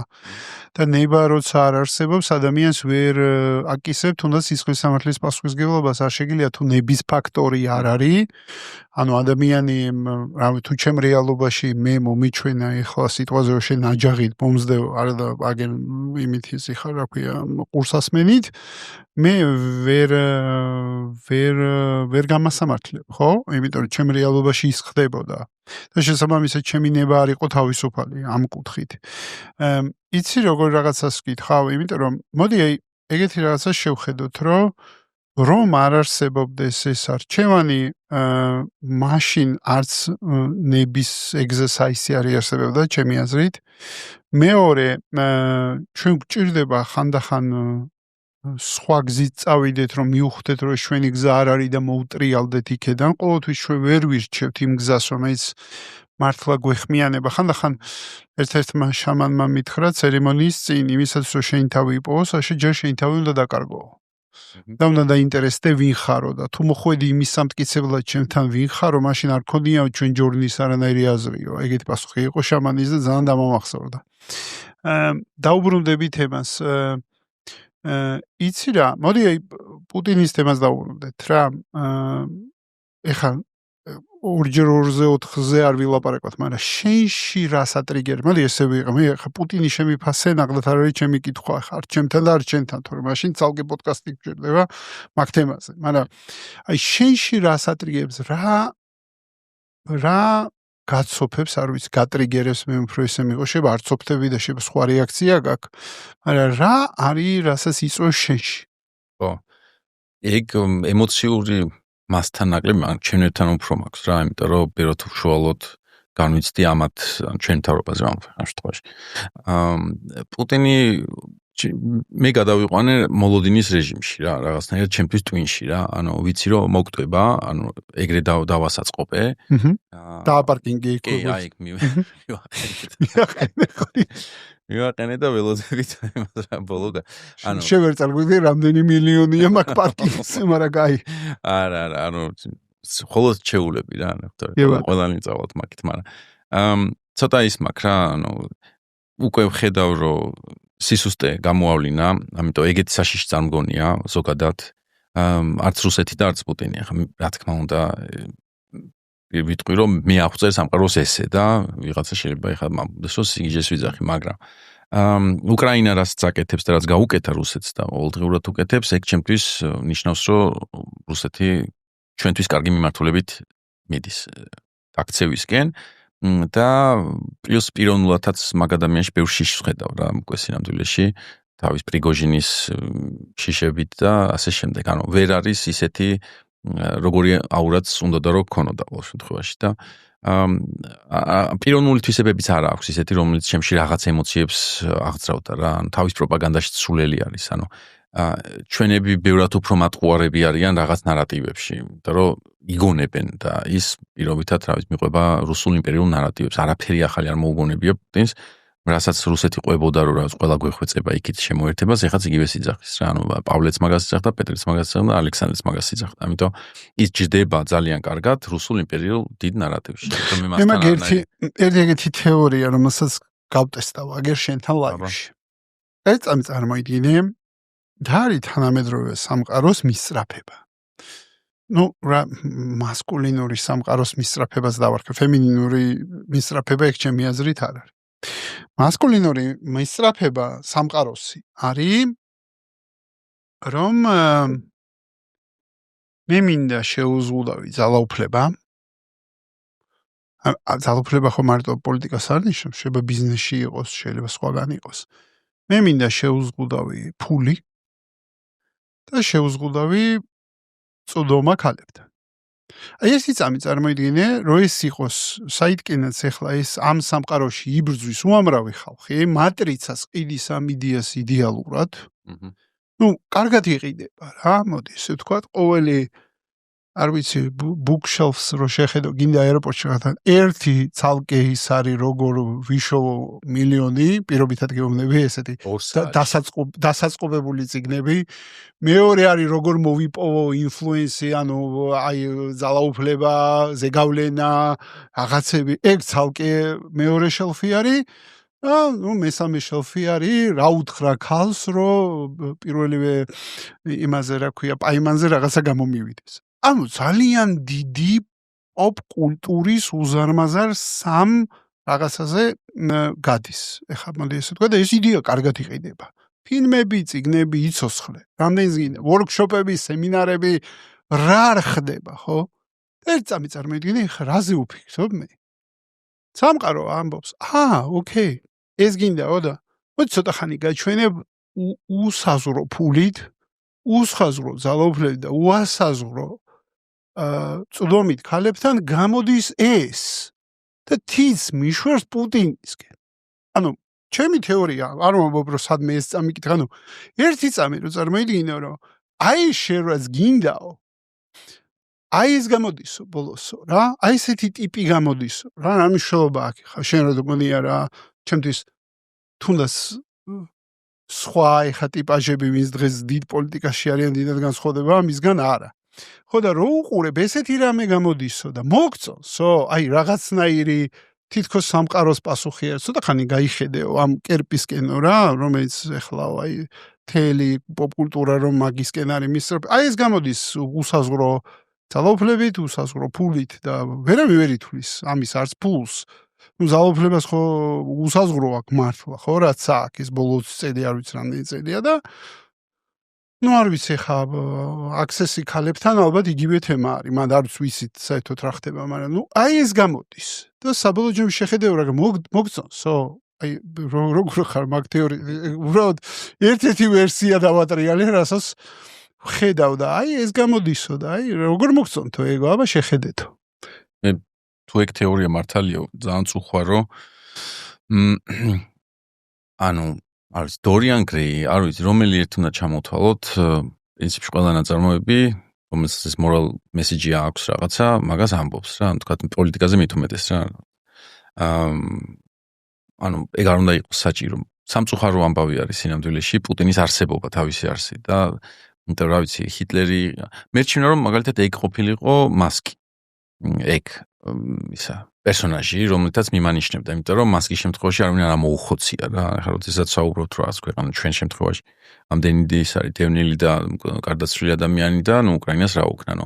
მე სამწუხაროდ ჩვენთვის პრობლემა ის არის, რომ სამყარო კი არ ლაპარაკობს, ჩვენ ვართ იძულებულები რომ პუტინები შევქმნათ, რომ მე შევქმნათ ამას. ჩვენ ჯერ არ ვიცით როგორ ამოხოცებს. ჩემი კომენტარი მასკზე თუ გაინტერესებს, ჩვენ ჯერ არ ვიცით როგორ ამოხოცებს. ანუ ჩვენ არ ვიცით რითი დამთავრდება იქ ისტორია, მე არ ვიცი მაგალითად რითი დამთავრდება ამ არ ვიცი რობოტების შექმნა. ან რითი დამთავრდება ეს იდეები, რაც დღეს ხორციელდება. ანუ არ ვიცი, უბრალოდ არ ამაგი, მაგრამ მე ხედავ საკმაოდ როგორ თქვა უძლურებას რომ აუყვეთ იმ ტემპს განვითარების, რომლითაც დღეს ეს სამყარო ვითარდება. ადამიანის ტვინს უბრალოდ არ აქვს ჩემი აზრით capacity რომ აყვეს იმ ტემპს ცვლილების, რომ ეს დღეს მიმდინარეობს და შესაბამისად ყოველი შემდეგი თაობა მიუხედავად იმისა, რომ ევოლუციურად ძალიან მაგარი თაობა არის, მაგრამ მე ვაკვირდები ამ თაობას რა ჭირს სიტყვაზე social skill-ებში რა ჭირთ, რომ screen life-ით ცხოვრობენ და მე ელემენტარულად უჭირთ ერთმანეთში ურთიერთობა და უამრავ რაღაცას ხედავ, რომ ეს მოდი ისე ვთქვათ, მე კი არ ვამბობ, რომ უბრალოდ challenging, უბრალოდ გამოწვევა არის, რომ აი ამ მომავალ თაობებს, რომელიც ახლა არ ვიცი ახლა, ყოველ 15 წელიწადში პრაქტიკულად იმდენ სწრაფად იცვლება სამყარო, რომ ეს თაობა სულ სხვანაირი იქნება. რადიკალურად სხვანაირი. ის კი არა ჩვენ და ჩვენ მშობლებს შორის რა სხვაობა იყო. აი ქვემოთ down the road რო უყურებ რა თაობებიც მოდის, იმ ტექნოლოგიების განვითარებასთან ერთად რადიკალურად სხვა თაობები იქნება, ასე ვხედავ მე. და ამ სამყაროს რაღა გააჩერებს ამ როგორ თქვა ტექნოლოგიური მე ვიტყოდი რომ ალბათ IT რევოლუცია ერთ-ერთი ყველაზე დიდი და სწრაფად განვითარებადი რევოლუცია ყველა ინდუსტრიულ რევოლუციებს შორის რაც მანამდე მოხდარიყო. ხო, ანუ ეგ ფაქტი არის, მაგრამ მე უბრალოდ სიტყვას გამოვიყენებდი სხვას რა, ანუ როგორ აღწერ რაღაცას, მაგალითად აი უჭირთ ერთმანეთთან ურთიერთობა. მაგას მაგალითად ჩვენზე უფროსი თაობა ეძახის რაღაცა თბილისი იყო ურთიერთობა ამბავს რა. ხა შეკითხვა ეს არის, თბილისი იმიტომ იყო ურთიერთობა, რომ ლობიოზე რო გადადიოდნენ ხალხს გაძლევდნენ, იმიტომ რომ ერთმანეთი უყვარდათ, თუ უბრალოდ ეს რო არ გაიკეთებინათ, მოკდებოდით შიმშილით, ხო? ანუ რაღაცა თვითგადარჩენის ამბავი. იმიტომ რომ იმ სიტუაციაში ეგ ურთიერთობა უნდა ყოფილიყო, ხო, როცა თქვათ მთავრობასთან ხარ დაპირისპირებული საბჭოთა კავშირში და ერთმანეთს გარდა არავინ არ აკავს და ამ ერთმანეთშიც, რა ვიცი, მეზობელს ანუ კონტექსტზე ყვები შენ. ხო, და ანუ უბრალოდ სხვა არის რა, მე ესე შევხედავდი და ახლა გრიშაშვილს აქვს რაღაც გამოშვიდობება თბილისთან თუ რაღაც ესე ქვია. ამბობს რომ რაღაც ქარხნებს ხედავ, ამას ხედავ გრიშაშვილი, რომელიც არის მოტრფიალი ამ რაღაცა ძველი და ადაწესები და კინტოები, ყარაჩოხლები, აი ამ სამყაროს უყურებს და უცებ ხედავს რომ რაღაც ქარხანა, ქარხნის მუშები სასადილო, იქ რაღაცა ის თამაშობა გაქრა, ეს გაქრა, კინტოები გაქრენ, ხელოსნები აღარ არიან და ამბობს რომ ნახვამდის რა, ანუ ძალიან ისეთი პოზიცია, ის კი არა რომ ხალხო დააბრუნეთ ყარაჩოხლები თუ რაღაც, ამბობს რომ მორჩა რა, ანუ ისეთი ტემპი წავიდა და თქვათ 20-იანი წლების ინდუსტრიალიზაციამ, თქვათ 30-იანებში მე რაც იღებს ხო იმას, რა ქვია, უფრო დიდ გაქანებას. ამ სამყაროს არანაკლები ტრანსფორმაცია არის, ხო? როგორც ვთქვათ, დღეს ჩვენი ამ ტექნოლოგიურით. შეიძლება, არ ვიცი, ეგეც სადაოა კიდე რამდენად იმისთვის უცხო იყო რა, ანუ ქარხნის დანახვა, ქალაქ რუსთავის დანახვა ადამიანისთვის, რომელიც გუშინ ჩამოასახლეს რაჭის სოფლიდან და ჰქონდა თავისი მცირე მეურნეობა, ხო? ამიტომ ისიც სუპერ სამოცილება იყო. ხო და აქ რას აკეთებ შენ ემშვიდობები თუ ადაპტაციას აკეთებ რა, მაგალითად ბავშვებს ესე არ აღწერდი მე რომ მათ უჭირთ ერთმანეთთან ურთიერთობა, იმიტომ რომ რა ვიცი და სკოლაში უყურებ ექსკურსიებს დადივარ, უბრალოდ ურთიერთობენ სხვა ხელსაწყოების საშუალებით რა. ანუ ჩვენ ურთიერთობით დაჭერონებანათი ესენი ერთმანეთს. და რამდენად ეს ხელსაწყო სხვანაირად აგისვა კითხვას. რამდენად ეს ხელსაწყო, რომელთაც ეგენი ურთიერთობენ რეალურად აძლევთ მათ კავშირის ემოციური თვითგამოხატვის და არ ვიცი, ალბათ თვითგამოხატვის მათ შორის საშუალებას. ანუ რამდენად ეს ფორმა, ალბათ შენ ხა გაცილებით მეტი გამოცდილება გაქვს ჩემთან შედარებით.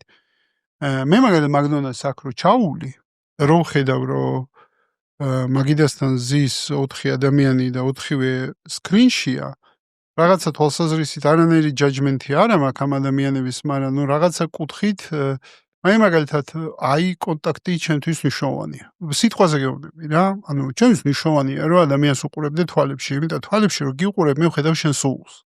ასე ვხედავ. შეიძლება სულს არ არის, მაგრამ ასე მჯერა. მოხდები? ამიტომ სკრინში რომ ვიყურები, მე ვერ ვხედავ შენ მესიჯინგში მე ამ სულს ვერ ვხედავ. მეც ვიყენებ მესენჯერებს ყველანაირს. გასაგებია რომ ხა მიასავით ვერ ვიყენებ ხა მე თუ ემოჯის გამოყენება ვისწავლე, ის ემოჯის ხატავს, ფოტოდან აკეთებს და ყველაფერიდან ქმნის ემოჯის, ხო? ანუ მე ხა იქ სკილი არ მაქვს. ჩემ შულს აქვს. და მშურს. ალბათ შემიძლია ვთქვა რომ შურს, იმიტომ რომ თანამედროვე სამყაროში მას შეუძლია ემოჯი უბრალოდ შექმნას. ანუ კრეატორია და მე იუზერი ვარ, ხო? მე იუზერი ვარ, ის კრეატორი, ხო არის ხო? რა, ანუ ამ სკილის ზუსტად მშურს, მაგრამ ამავე დროს როცა ვლაპარაკობ თვალებში ყურებაზე, როდესაც ვლაპარაკობ თუნდაც შეხებაზე და სხვა რაღაცა ტაქტიურ, ფიზიკურ კონტაქტზე და სხვა რაღაცეებზე, არ ვიცი, შევაცდები, რამდენად ეკრანს შეუძლია გამოცდილება მოგიტანოს. ჩემთვის პირველი რაღაც 20-იან წლებზე რაღაცებს ვაპარაკეთ, ჩემთვის პირველი ეგეთი დიდი ცვლილება სამყაროებს შორის იყო, სადღაც მე-5, მე-6 კლასიდან მე-7, მე-8-ში გადასვლა და ზუსტად მაგას ქობულეთში ვიყავით მე ჩემი ძმა, პატარები რა, ანუ და სკოლაში მაშინ აი ცეკვის კონკურსები და ლალაფა და სტიუარდესა პაიმინიჟანა და ბობ მარლი და რაღაც ეგეთი პლეილისტი იყო რა, ჯოანა და ეს მასწავლებლები რო ცეკვას გასწავლიან, რომელსაც ქორეოგრაფიულად ბავშვები ხართ რა და მე ერთმანეთს ცეკვოთ რა, ცეკვის კონკურსი საღამოს რა, აწყურში ვისვენებთ, სკოლიდან მიდიოდით ხოლმე ერთით რა. და აი კლასები ტარდებოდა რაღაც. და აი ცეკვის კონკურსი ცეკვოთ რა, ხო? და ქობულეთში ჩავედით და ვიღაც გოგო იყო, რომელიც აღარ მახსოვს რომელს მოგვეწონა. და საღამოსო მოდითო ცეკვები იქნებაო. და წავედით ცეკვას, მართლა ძალიან პატარები ვართ რა, ლაპარაკობ. და მივედით და ჯერ ადრე მივედით, ესე ხო დიჯეიო, იმას ისამს გახურდებაო და ხალხი მოვიდა. ცარიელ დარბაზში თქვი და წავიცეკვოთო თუ რაღაც. ჩართის რაღაცა მუსიკა და დაიწყო ამ გოგონ ცეკვა. და ესე რომ ეს თუ რაღაცა და არა, ეგო მორჩაო რა და მან დავიბენი ძალიან მაგრა, იმიტომ რომ აღარ ვიცი რა უნდა ვიცეკო რა, ეს ვიცი, ილეთი არის რა და ამ გოგონის რო ცეკავდა და მე რა უნდა ვქნა, ანუ ჩემი მონაწილეობა რა არის ამ ცეკვაში, ჩვენ ერთად რატო ცეკავთ საერთოდ, მაშინ შენ თუ მანდ უნდა იდგე და მე აქ უნდა ვიდე, შეიძლება რომ კიდევ უფრო შორს დადექი მაშინ და ეგ იქნება ხო ცეკვა და ეხლა დღეს მაგალითად შემიძლია რომ უკვე აი ამ ნიერ ასაკში შვილს და ბავშვებს მოუყო შვილო თავის დროზე ნამდვილად ვეხებოდით ერთმანეთს ცეკვის დროს და ეს რაღაცას ნიშნავდა, ხო? ცეკვის დროს ლოყას მე ჩიქ თუ ჩიქ სიმღერა არსებობს, ხო? რაღაცა არის ეს, რაღაცა განსაკუთრებული მომენტი, ხო? როდესაც ვთქვათ, ისი არ შეგიძლია რომ შეეხო, ცეკვის დროს შეგიძლია ყურში რა კარი ცეკვა, ჩარჩოშო ნელი ტანგო იმისი, ხო? რჩეული შვილის, რომ იქ რაღაცას ლაპარაკობ თან ცეკვის დროს, იმიტომ რომ ეს მნიშვნელოვანი მომენტია თან ეხები თან ხო და ეგ აღარ არის, ხო გამგაქრა საერთოდ რა, ამიტომ შეგვიძლია მაგას ვისაუბროთ, რომ აი სამწუხაროდ დღეს, მაგრამ ეს ხო იმას ხო არ ნიშნავს, ცეკვა აღარ არსებობს. იმიტომ რომ მოვიდა ტიპი გეტყვის, რომ შენ არ იცი რა ხდება, როდესაც აი ვდგევართ კლუბში ბნელა და დუნ და ამ დროს შემოდი. მე არ ვიცი ხა რას ახვწე, იმიტომ რომ ერთხელ ამგონი ნამყოფი და ამიტომ დიდად ვერ იმას, მაგრამ ძალიან განთქმულები ვარ ამისთვის, რაც შენ ახლა აღწერე ისი ჩვენში რო დარჩი. განთქმულები? ო, თელ სოფლიოში რა, ხუთ სცენას შორის ვითვლებით სოფლიოში აი. კი, ანუ ამ ვაიბით. ვამაყობ ამით და ხო და მეც დისტანციურად უყურებ რა მაგ პროცესებს, მე ვიცი რომ მე ჩამიარა მაგან, მე ვერ მოახერხე უკვე მაგის აყოლას, გართობის ახალი რაღაცა ფენომენისთვის, მაგრამ შორიდან სიმპათიით ვარ განწყობი.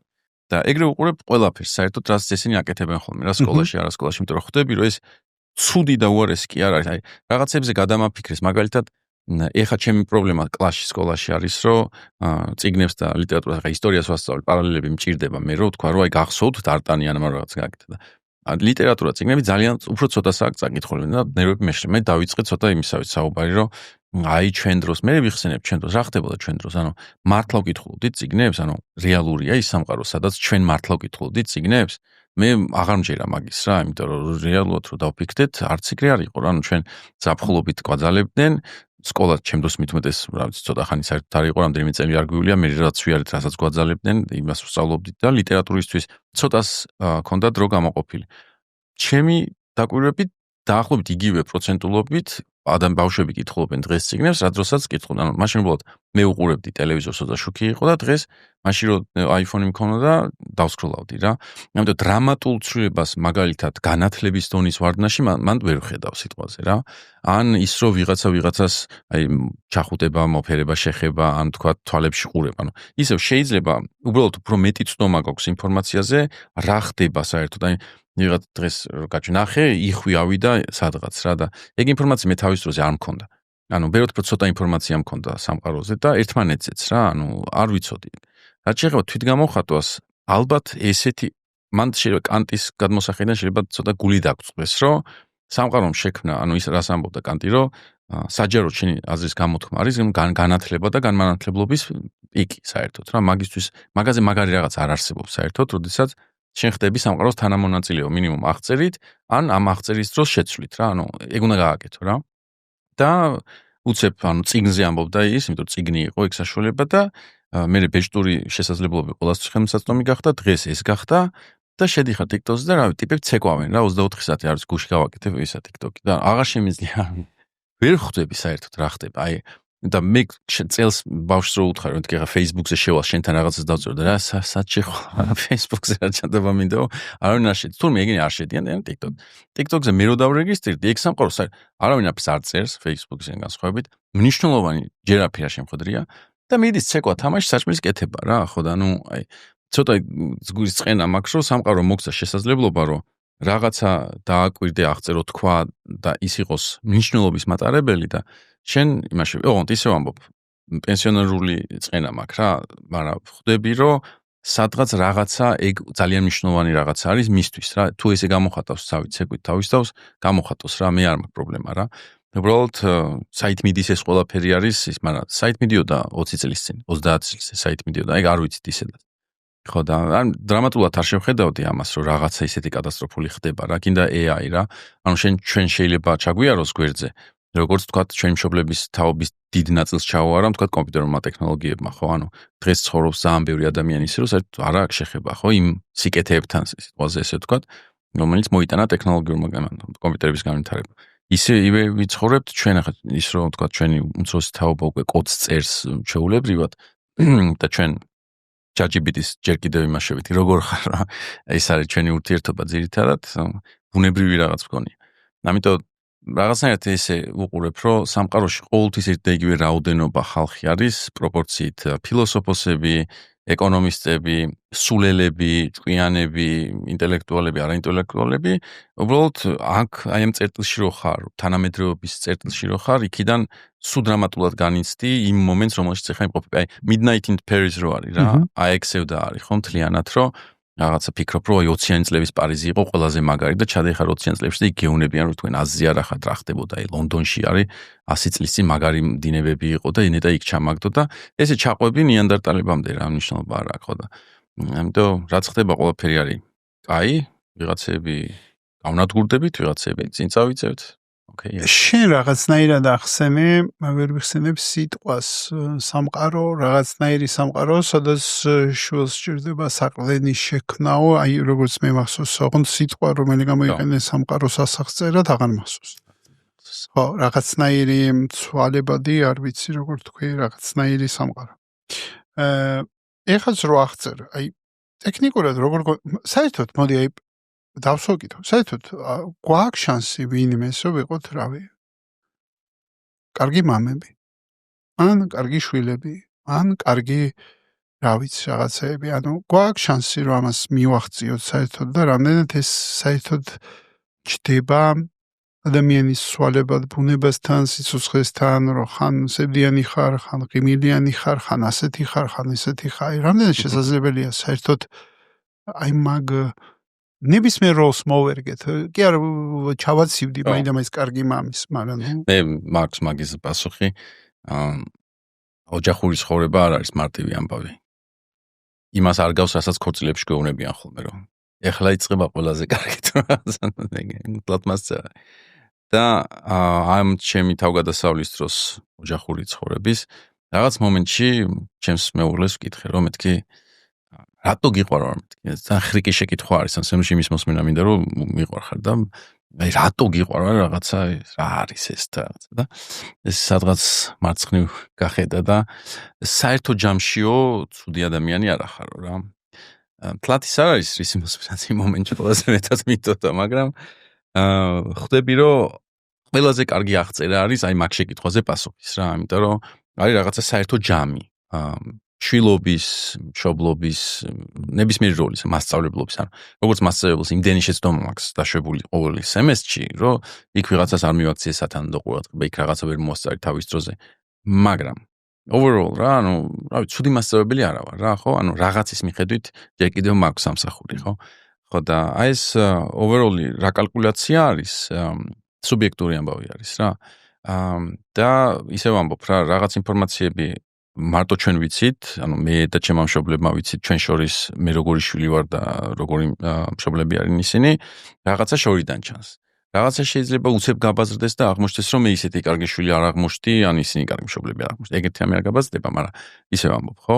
ხო და ანუ აი მცოდნების გამოყენებით რაც გვაქვს რაღაც მოცემულ სიტუაციაში ვასკვნით, ცოტა მეცნიერებასაც გავს რა, იმიტომ რომ მეცნიერებაც ეგრე ოპერირებს, რომ ეხლა რა ცოდნაც მაქვს, მაგის მიხედვით ობიექტურად ესე არის რა. ხვალ შეიძლება რაღაც შეიცვალოს, შავი ხვრელი აღმოჩნდეს ოთხკუთხედი და ჩვენ ეს ცოდნა უნდა შევცვალოთ რა. და მერე ეგ იქნება ოღონდ, მერე ეგ იქნება ცოდნა. ადამიანის შემთხვევაში ყველაზე პრობლემური არის, რომ ის არის დაუსრულებელი არსება, ორივე გაგებით რა. სრული როგორც საგანი და სრული როგორც დროითი ამბავი რა. და ის სრულდება ჭიქისგან განსხვავებით, სრულდება სიკვდილთან ერთად. აი რომ მოვკვდები და მე რომ ამ overalls ჩამოწერთ რაღაცებს, პლუსებს, მინუსებს, ცოტა წმინდანად შერაცხვის ამბავი არის, ეს ეშმაკის ადვოკატი რაც არის, ხო? ამბობს რომ მოდი აი ლევან ყამბაშზე შევრაცხოთ წმინდანად და ის ამბობს რომ არა, ძალით, აი მე მახსოვს რომ ლევან ყამბაშზე ერთხელ რაღაცა კაც თამაშობდა ის აზარტულ თამაშებს და რას ფიქრობთ ამაზე და წმინდანად ეს რატომ მოიგონა ეკლესიამ ეს ეშმაკის ადვოკატის ინსტიტუტი, რომ იცის რომ ყველა ადამიანს ექნება ის რაღაცა მეორე და უნდა ვიმსჯელოთ წონის თუ არა. იმ შემთხვევაში არ კონკლავით წვეთს, ხო? წონის თუ არა და ჩვენ შემთხვევაში ჩვენი ბიოგრაფია გადაწყვეტს, ჩვენი ის ხალხი, რა ვიცი, ილია ჭავჭავაძის შემთხვევაში ვინ თქვა რომ გადაწონა ილიას ცუდი თვისებები, ხო? საზოგადოებამ თქვა, კომიტეტმა თქვა, არ ვიცი, ხალხმა თქვა. და პრობლემა არის ის, რომ ჩვენ ყოველთვის გვაქვს შანსი, ცოტა იაპონური ის არის რა, რომ ისი ჰაკაკურე არის ეგეთი. ჰაკაკურე სამურაის ამბავი. და ეგეთ რაღაც ეწერა და ძალიან ისეთ ჯამჩარა, იმიტომ რომ ყოველთვის მაძლევს მე ჩანს ცხოვრებაში.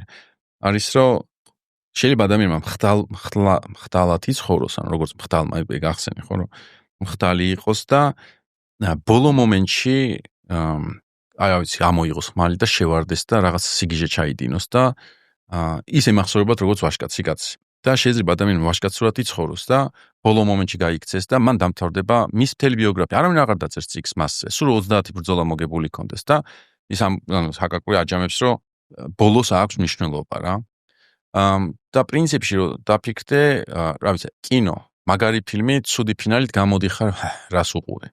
საშინელი ფილმი ფანტასტიკური ფინალით, რომელიც რაღაც აგახო, გამოდიხარ, კმაყოფილი ხარ რა. ცხოვრებაც სამწუხაროდ ეგრე არის რა, რომ ჩვენ არასდროს არ ვიცით რა იქნება მერე.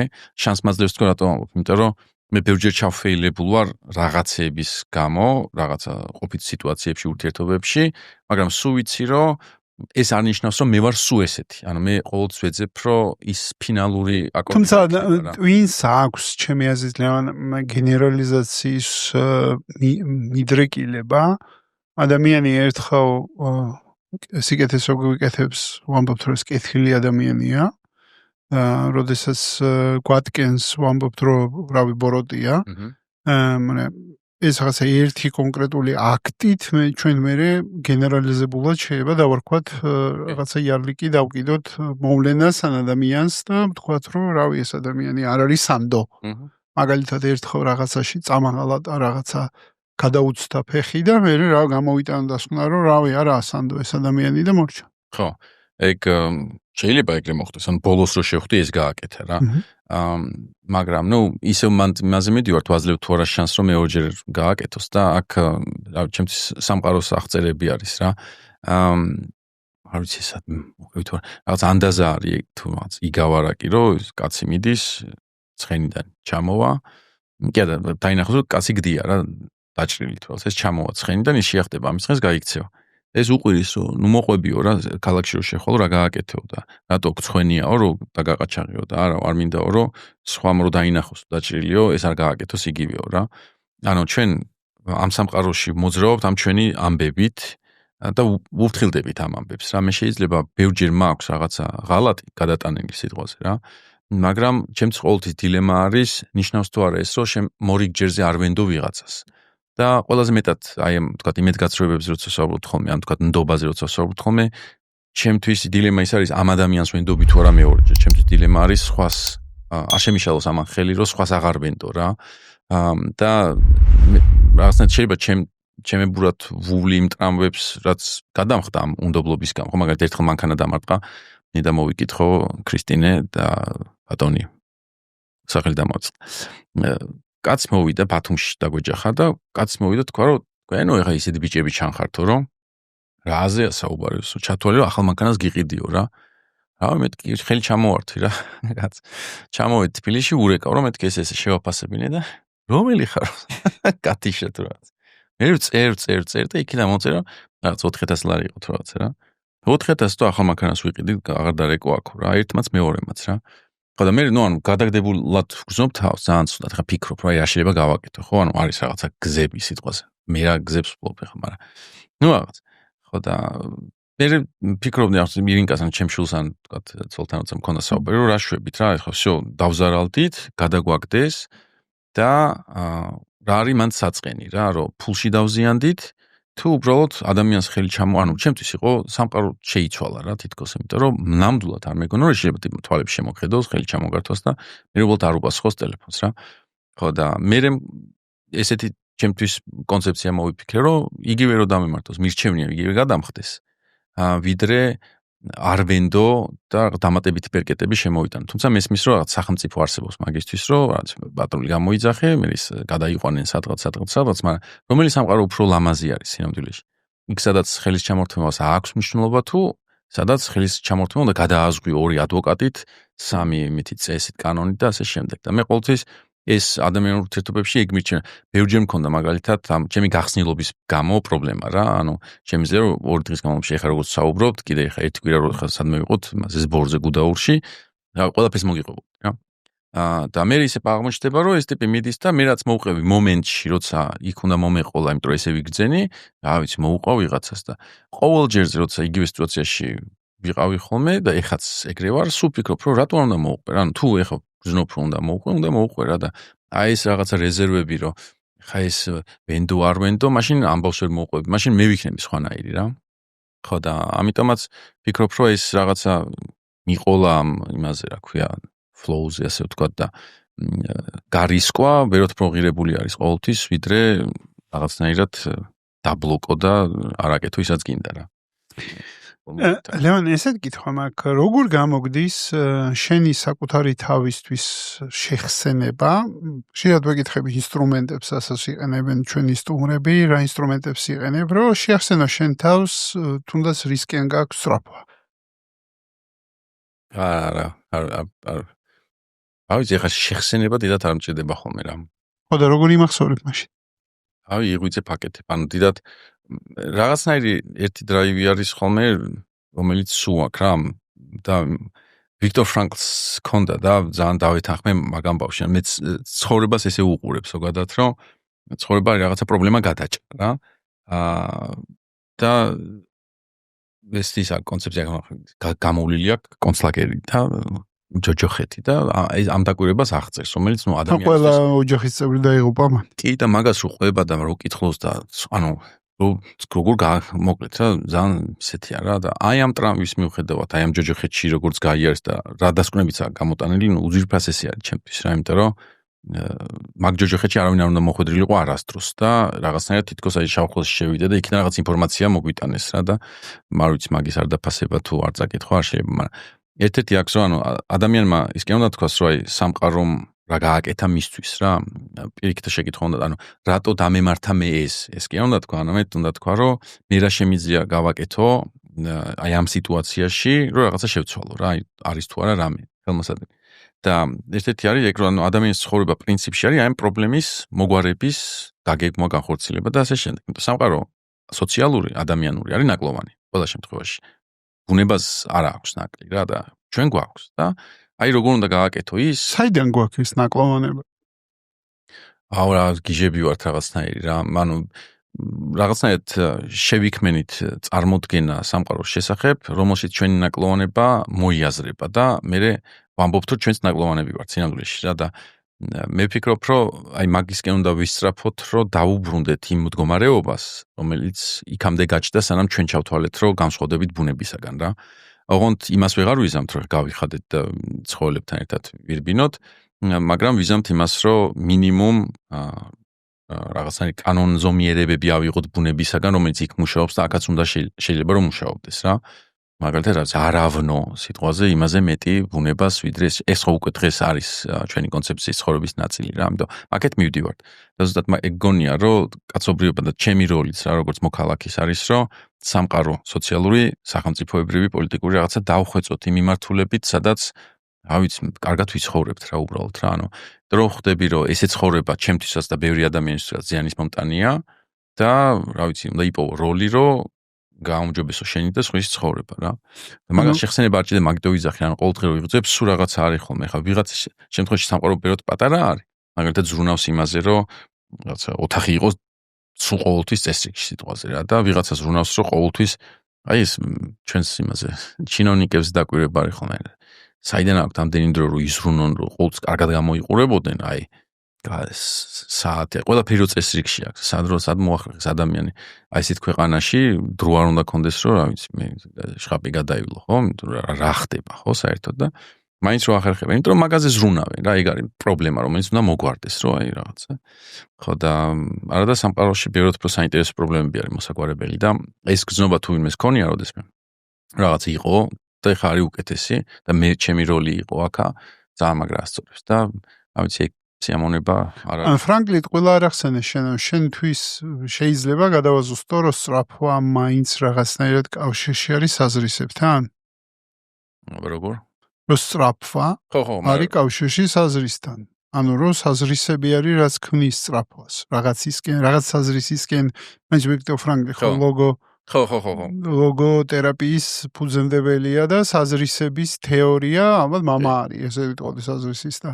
კი. ალბათ საზრისი არის, რაც გვიქმნის ჩვენ სწრაფვას, რაზეც შენ აღწერ, რომ ყოველდღე არ გჭირდება შეხსენება, იმიტომ რომ საზრისია შენ. ეგ მაგ საზრისი ამბობს რა, როცა შენ მიზნად გაქვს დასახული ეგ საზრისი რა, რომ მე ამაში ვხედავ ჩემს საკუთარ ყოფიერებას რა.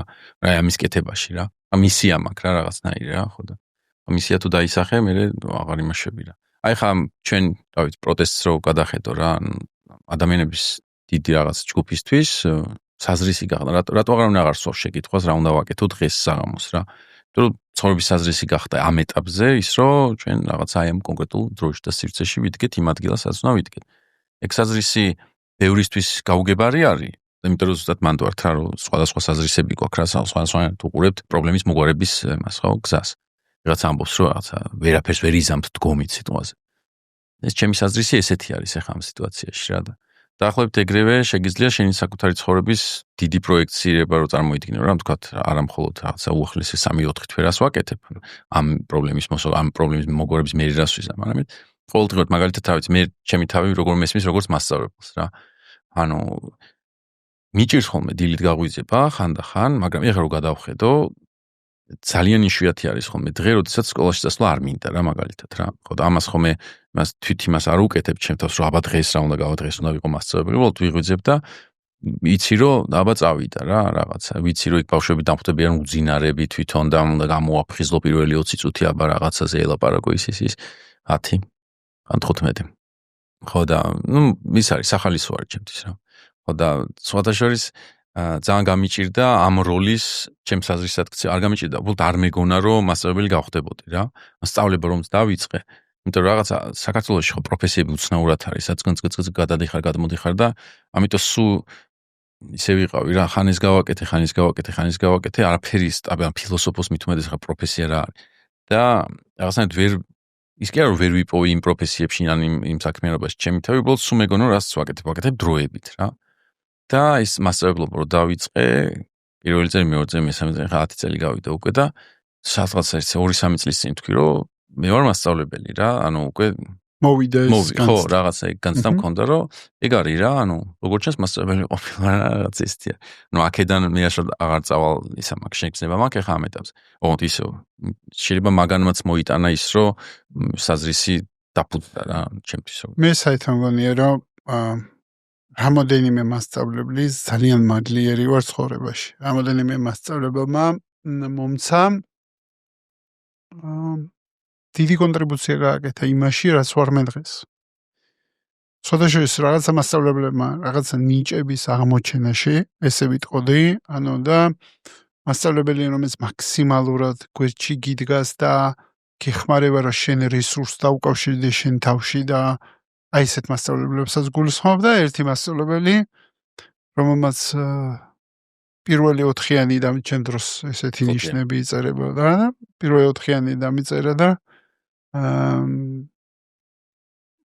რონოს კომისია რა ტერმინები მახსოვს რონოს კომისიას გადავაბარე მათემატიკა და ფიზიკა მათემატიკურ სკოლაში წავედი და ამან განაპირობა საერთოდ ჩემი ცხოვრება მე ის რომ მე კომპიუტერულ პროგრამირებაზე მოხვდი და უცხოეთში წავედი და ბევრ რაღაცა რაც მაგას მოყვა იმ 4-იანს და იმ პროტესტს ალბათ რომელიც მე გამიჩნდა იმ 4-იანის რაც მე ის ადამიანი ვლოცის ცხოვრებაში რაც მე მიფიქრია რომ მადლობაში რომ ეს როლი ითამაშა ჩემს ცხოვრებაში რომ მომატრიალა და საერთოდ გამომაფხიზლა იმიტომ რომ სწავლა იმდენად ადვიოად გამომდიოდა რომ ესეთი დაბრკოლება პირველი რომ აბა ხა საშა 4-იანს გიწერდა გამომაფხიზლა საერთოდ დამაფიქრა დამაფიქრა იმაზე რომ მათემატიკა მიყვარს დამაფიქრა იმაზე რომ ფიზიკა მათემატიკურ საერთოდ მასწავლებელი არის ალბათ ადამიანის ცხოვრებაში ძალიან მნიშვნელოვანი პროფესია და ძალიან საპასუხისმგებლო პროფესია იმიტომ რომ ბავშვებს ლაბილურობიდან გამომდინარე რომ ჯერ კიდევ ფსიქიკა არ აქვს ბოლომდე ჩამოყალიბებული ან არ არის ბოლომდე მდგრადი არ ვიცი ის დასრული როგორ დავარქვა ამას განვითარებული იმ მომენტში მასწავლების შეფასება შეუძლია ფრთაში ასხას ან მოჭრას ბავშვს ასეთი მნიშვნელოვანი პროფესია მგონია და ცოტა დაუფასებელი მგონია ჩვენთან მით უმეტეს იმ კუთხით რამდენად დიდი როლი აქვს ამ პროფესიას ადამიანის ცხოვრებაში ხო ანუ ეს არის პრობლემური არის ეგ ანუ ზოგადად დაუფასებლობის მაგრამ ჩემს პრობლემური არის რომ რასაც გავდივართ აი მსჯელობის დროს ამით მეტად ჩვენთან ახლა სპეციალური მეთოდი არის დაზეპირებაზე მეტად უფრო არის დისკუსიაზე აქცენტი ხო ეს მეთოდი ქვია მაგის გარშემო რაღაცაზე მსჯელობ ანუ საინტერესო მსჯელობები გვაქვს ხოლმე მაგრამ მე რა კურსდამთავრებული რომ მოდიან არ გიყვებიან რომ აი მაგარი კლასი იყო რა ერთხელ აი მახსოვს რომ ნაპოლეონის რაღაცა რა გეუბნებიან რომ მაგარი ზეგავლენა იქონია შენ და გიყვებიან ამბავს რომელიც გადაგვდა ექსკურსიაზე სადღაც აუძვერით მე ჩავანსერით და გეუბნება რაღაც მაგდაგვარის change რომ აი მაშინ მივხვდი რომ რაღაცა რა ან თქვა რაღაცა ვიღადავე და მაგადაობაზე მე ჩვენ ვიფიქრეთ და მივხვდით ეს და ამიტომ ანუ ყოველთვის ეს შობლის პერსპექტივა არის ხოლმე ჩემთვის ყველაზე უცნაური დასაკვირვებელი იმიტომ რომ ეს მასწავლებელი არის რობოტი რომელიც ასწავლის საგანს და წერს ნიშნებს აი ეგეთი ის აქვს რა პერსეფცია და სკოლაში რა ხდება საერთოდ აი ყოველი წუთი მაგიტომ უფრო ფანტასტიკური პროფესია არის ჩემ მაგდომაც მიხარია რა იმიტომ რომ ეს არ არის ყველაფერია მაგის გარდა რომ უბრალოდ შეხვედი და საგანზე ისაუბრე რა არის ადამიანური ურთიერთობები ხო ანუ მართლა ადამიანები გადატეხის ასაკში მაგრამ ადამიანები თავისი შიშებით გზნობებით განცდებით ინტერესებით მოდიან გელაპარაკებიან რა ვიცი ურთიერთობა არის 24 საათი ანუ სანამ არ მთავრდება რა ეს კლასი არ არის მხოლოდ ამიტომ ის ასაც შენ და მე ჩემ თავზე ვფიქრობ ყველაზე მეტად მაგას ანუ ყოველდღიურად რამდენიმე ადამიანი რამდენიმე 60 ადამიანამდე მიზიარებს რაღაცა საინტერესოს რაღაცის შესახებ რომელიც მე არ ვიცოდი და ერთი დღე არ ყოფილა როდესაც რამე არ მესწავლოს რა იქნება მას ეს სიმღერა როგორ არიცით ან ეს ჩანთა არის ხა მოდაში ან რაღაცები რა და ნუ პლუს ურთიერთობები ხო ერთმანეთი რა ხდება როგორ ხდება აი ეს თუ რამეს ვუმადლი სხვა პროფესიებისგან განსხვავებით მასწავლებლობას არის გაზრდა ერთი მხრივ, იმიტომ რომ შენ როცა ემზადები გაკვეთილისთვის რაღაცების კითხვა გიწევს, ამიტომ ვერ სტოპდები, იმიტომ რომ ბავშვები მოდიან. იმდენი დოკუმენტური აქვს უკვე ბევრს ნანახი, რომ ისე შეკითხვებს გისვამენ, ხო იცი, მაგის ქვეშ გუგლავ ხოლმე, რომ ხო ეგ ნამდვილად საინტერესო საკითხია. ნაპოლეონის მესამე გენერალი გახსოვთ ის ბრძოლა და ხო მაგის არასდროს არ მერიდება, ეგეც ფიქრობ, რომ აი ღირებულებების ამბავში მიხარია, რომ ეგ შემიძლია რომ თქვა, რომ არ ვიცი რა უბრალოდ და არ მეშინოდეს იმის გამო, რომ ლევანმა არაფერი არ იცის. თუ სხვა რაღაცები. მაგრამ მეორე არის ის, რომ ეს ადამიანური თვალსაზრისით არასდროს არ ხარ, სულ ტონუსში ხარ, იმიტომ რომ სულ გაქვს სხვადასხვა ადამიანთან ურთიერთობა და შენ თავზე ძალიან ბევრ რაღაცას სწავლობ რა, ანუ ისინი როგორ გიქცევიან შენ და შენ ქმედებებშიც შენ თავს ხედავ. და აი სისათუთე რაც თქვით, ალბათ არის კი რაღაცები არის, რაც შემიძლია კარიერულად გავიხსენო, სადაც დამიზიანებია რა, ხო, შეიძლება ეს რაღაც თქვა, რომ სადღაც რაღაცას უსამართლოდ მოვეკეცი და მეც ვიცი, როგორც არის, ხო, მაშინ რა ქვია, ნებისმიერ პროფესიაში რა ვიცი, ექიმებს აქვთ ხოლმე მძიმე შემთხვევები და აგრძელებენ პროფესიის კეთებას, ხო? მაგრამ უფრო საზიანო არის ხოლმე, როდესაც იმედგაცრუება ხარ პირად ურთიერთობებში რა. იმიტომ რომ რაც თქვით რა, მეგობრად გიყურებენ ხოლმე და ზოგ გაიქცევა ხოლმე აი მზღვარის დაჭერა ძალიან მნიშვნელოვანი მაგალითად მეგობრობასა და მეგობრულობას შორის რა, რომ რაცა ფრენდლი ხარ რა, რომ მაგაზე არ არის პრობლემა, მაგრამ აი რამდენის უფლებას მიცემ და ან იმათ არ ეგონოთ, რომ ძმაკაცი ხარ სიტყვაზე. სკოლა რომ დამთავრდება მერე კი, მაგრამ მანამდე არა, იმიტომ ძალიან საინტერესო პროფესია და ხო, დაფასების თვალსაზრისით ლევან, ისკენ უნდა ისწრაფებოდეს თანამედროვე საქართველოს შენი აზრით, აი დღევანდელ გადმოსახედიდან რო უყურებ, საითკენ უნდა იყოს ეს სწრაფა. ეს გვეშველება რამე და ეგ არის რაღაცა წყვილში უნდა მოდიოდეს, იმიტომ რომ ეხა არა ვართ ისეთ სიტუაციაში, სადაც შემიძლია შევარჩიო ერთი რაღაცა და თქვა, რომ აი ეს უნდა იყოს რა, ანუ ვიცი, პირველი ბაზისური რაც გვაქვს თავისუფლებისკენ უნდა ისწრაფოდეს რა, ანუ არა ვარ თავისუფლები და მაგიტო რა. ჩვენი არჩევანი უნდა იყოს თავისუფალი და უნდა, რა ვიცი, ჩვენ უნდა ვმართოთ და ეგ არის ფუნდამენტური, რის გარშე არაფერი არ არსებობს რა, იმიტომ რომ რავი, დიქტატურა არის რა. კარგი დიქტატურებიც არსებობდა, სადაც რაღაცები იყო მოწესრიგებული რა, მაგრამ ამის გამო დიქტატურას არავინ არ აფასებს და არ ამბობს, რომ ძალიან კარგია რა. რა ვიცი, პეტრე დიდი შეფასებული როგორც რაღაც განმანათლებელი enlightened despot არის ეგეთი ცნება რა. პეტერბურგი ააშენა რა, მაგრამ რავი, დიქტატორი იყო, დესპოტი იყო, მაინც ამიშნობა. ხო და ამიტომ ჩვენთვის ყველაფერი რაც შეიძლება საქართველოში აღწერენ ხოლმე, რომ ის ხდება, არის უბრალოდ ფასი არა აქვს, ვინაიდან ფუნდამენტური ამბავი ჩვენი თავი გვაქვს დაკარგული რა რაღაცნაირად რა. აი მაგას რომ მივარკვეთ, ანუ ყველაზე მეტად აი ვიცი, ხა ცენტრალურად გონია პოლიტიკურ თვალსაზრისით თვითმმართველობისკენ უნდა ვისწრაფოდეთ რა, ანუ აი რეგიონალურიდან დაწყებული ცენტრალური ყველაფერი უნდა იყოს, რაც შეიძლება მეტად, იმიტომ რომ ხალხის ხმა არ არის ამ სახელმწიფოში გაგონილი და ეგ მორღვეული არის. ყველაფერი დანარჩენი ამას დაშენდება რა საბოლოო ჯამში რა, იმიტომ რომ ეს ხალხის ინტერესის დაკმაყოფილებას თუ მიყვება პოლიტიკა და არა მცირე ჯგუფის ინტერესების დაკმაყოფილებას, მე ყველაფერი წონასწორობაში მოდის მე თავისით რა. ანუ აი ეგ წონასწორობა მორღვეული არის ახლა დღეს ჩვენთან. დღეს არ დაწყებულა, ანუ რა ვიცი, ავიღოთ საბჭოთა კავშირიდან მოყოლებული, მაგ ტრანსფორმაციას განვიცდით, რომ ვაღიაროთ, რომ მოქალაქეს აქვს თავისუფლება და მოქალაქეს შესწევს უნარი თვითონ გადაწყვეტოს რაღაცები. საბჭოთა კავშირი ღიად ამბობდა, რომ ამის უნარი არ აქვს მოქალაქეს, პარტია გადაწყვეტს. არ მალავდა მაგას. ხო, მაგას არ მალავდა და ყველა დანარჩენი ფიქრობდა, რომ კი გადაწყვეტს, მაგრამ ჩვენ უკეთესად გადავწყვეტთ. ზვიად არ დაცალდა, შევარდნაძის დროს საერთოდ სახელმწიფოზე თულია საუბარი, კონტურები გამოიშეიძინა. მერე იყო აი ეგ, რომ აი ჩვენ ვიზამთ და თქვენ ვინახართ საერთოდ. ალბათ ყველაზე მეტად და დღეს უბრალოდ ძალიან კონკრეტული ჯგუფის ინტერესები არის წინ წამოწეული ვიდრე მოქალაქეების. ხო და რა ვიცი, ნებისმიერი კომპონენტი სახელმწიფოს რომ ჩამოთვალოთ, გეტყვით რომ აქისკენ უნდა ლევან, შენ ხა ახსენე ერთი ფრაზა, რომელსაც ჩემი აზრით ძალიან დიდი მნიშვნელობა აქვს, ცოტა იუმორი და სარკაზმით უდგებით ამ ფრაზას, მაგრამ ეს ფრაზა ძალიან მნიშვნელოვანია ჩემი აზრით აზროვნების კუთხით, ანუ ფრაზა, რომელსაც ქვია რაგვეშველება. ჩემი აზრით ამ რაგვეშველება ფრაზაში დევს სამი ძალიან მნიშვნელოვანი კონტექსტი, რომლიდანაც იბადება ეს ფრაზა. პირველი ფრაზა რომ ჩვენ შეგვაჩვიეს იმას, რომ ვიღაცამ უნდა გადაწყვიტოს. ანუ ეს მიზანმიმართულად არის ნაკეთები და შესაბამისად ჩვენ ვართ შეჩვეულები, რომ ვიღაცა დიდმა, საინაღაც დიდმა უნდა გადაგვიწყვიტოს და იცის. ყველაზე მთავარი იცის, როგორ არის უკეთესი ჩვენთვის და მე გადაწყვიტავს და შესაბამისად ჩვენ ამ გადაწყვეტილებას გავყვებით. მეორე, რაც არის სრული პასუხისგებლობის მოხსნა. ანუ, პასუხისგებელი არა ვარ, ვიღაცამ უნდა გადამიწყვიტო და თუ ვიღაცამ უნდა გადამიწყვიტოს, ესე იგი პასუხისგებლობა მასზეა, ჩემზე კი. მე რა ვქნა, მე პატარა ვარ, მე ამ ხელამანქანაში რა ერთი პატარა ჭანჭიკი ვარ. ნახე როგორ რაღაცა არის. ეხა ამ პოზიციაზე და ბოლოს შემიძლია დავიყვანო, რომ საერთოდ ინფანტილიზმია. რა, ეს არის ინფანტილური.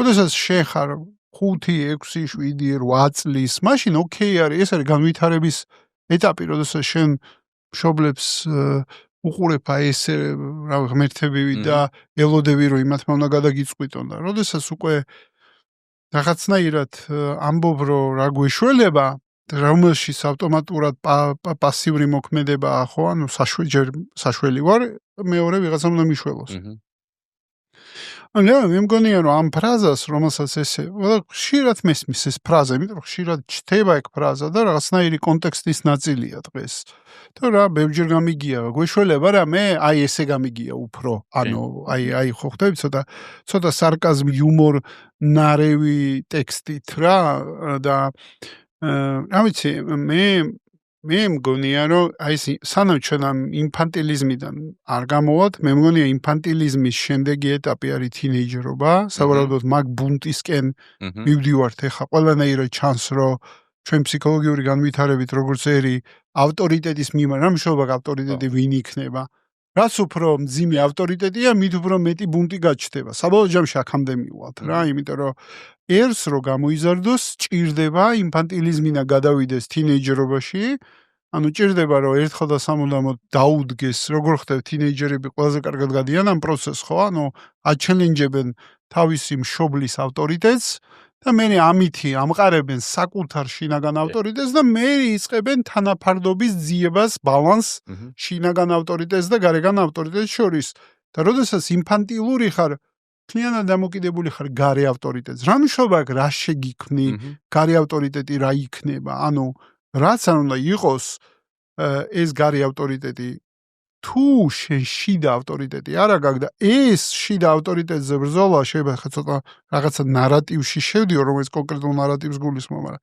ეგ არნიშნავს იმას რომ საერთოდ დაკარგო ორიენტაცია გარე სამყაროს და შიდა ავტორიტეტის ანუ ჩვენ როგორც ერი უნდა გამოვიზარდოთ ჩვენი ღერძი უნდა გქონდეს აქ ცოტა ჩემი აზრით ცოტა თამაში იმისკენ მიდის ცოტა ნაციონალიზმის გაღვივებისკენ ანუ სახიფათო თამაშია ეს ხო ანუ ეს გზა გაიარა ავღანეთმა ეს გზა გაიარა ირანმა ეს გზა გაიარა უამრავმა ავტორიტარულმა ქვეყანამ სადაც დაუპირისპირდა და თქვა რომ აგერ ჩვენ რაღაცას გვართმევენ და ვაიმე შევინარჩუნო და ბოლოს ჩამოაყალიბეს რაღაც ჩაიკეტნენ და მოხდნენ იზოლაციაში რაც ამის რისკი ანუ ნახე სად ხდება არსებობს ეგეთი double meaning-ის ცნება, ხო? ორმაგი მნიშვნელობა, ორმაგი სტანდარტი რაც გინდა ის დაარქვი. ანუ ერთის ხრივ ჩვენ გვაქვს საჭიროება, რომ შინაგანი ავტორიტეტი შევიმუშაოთ, მაგრამ მეორის ხრივ არა გვაქვს ფუფუნება, რომ დავკაროთ გარე ორიენტირები ჩემი გადმოსახედიდან, რომ ზუსტად ჩამოყალიბდეთ ვინ მეგობარია, ვინ მტერია,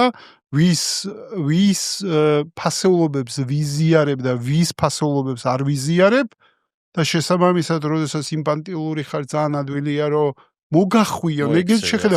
ხო, იმიტომ რომ სპეცსამსახურებისთვის ეს ძალიან ნოყიერი ნიადაგია, რომ მოგახვიონ გარკვეული იდეოლოგია და შესაბამისად, როდესაც შინაგანი ღერძი არ აქვს, ადვილად მოიქცევი გავლენის ქვეშ.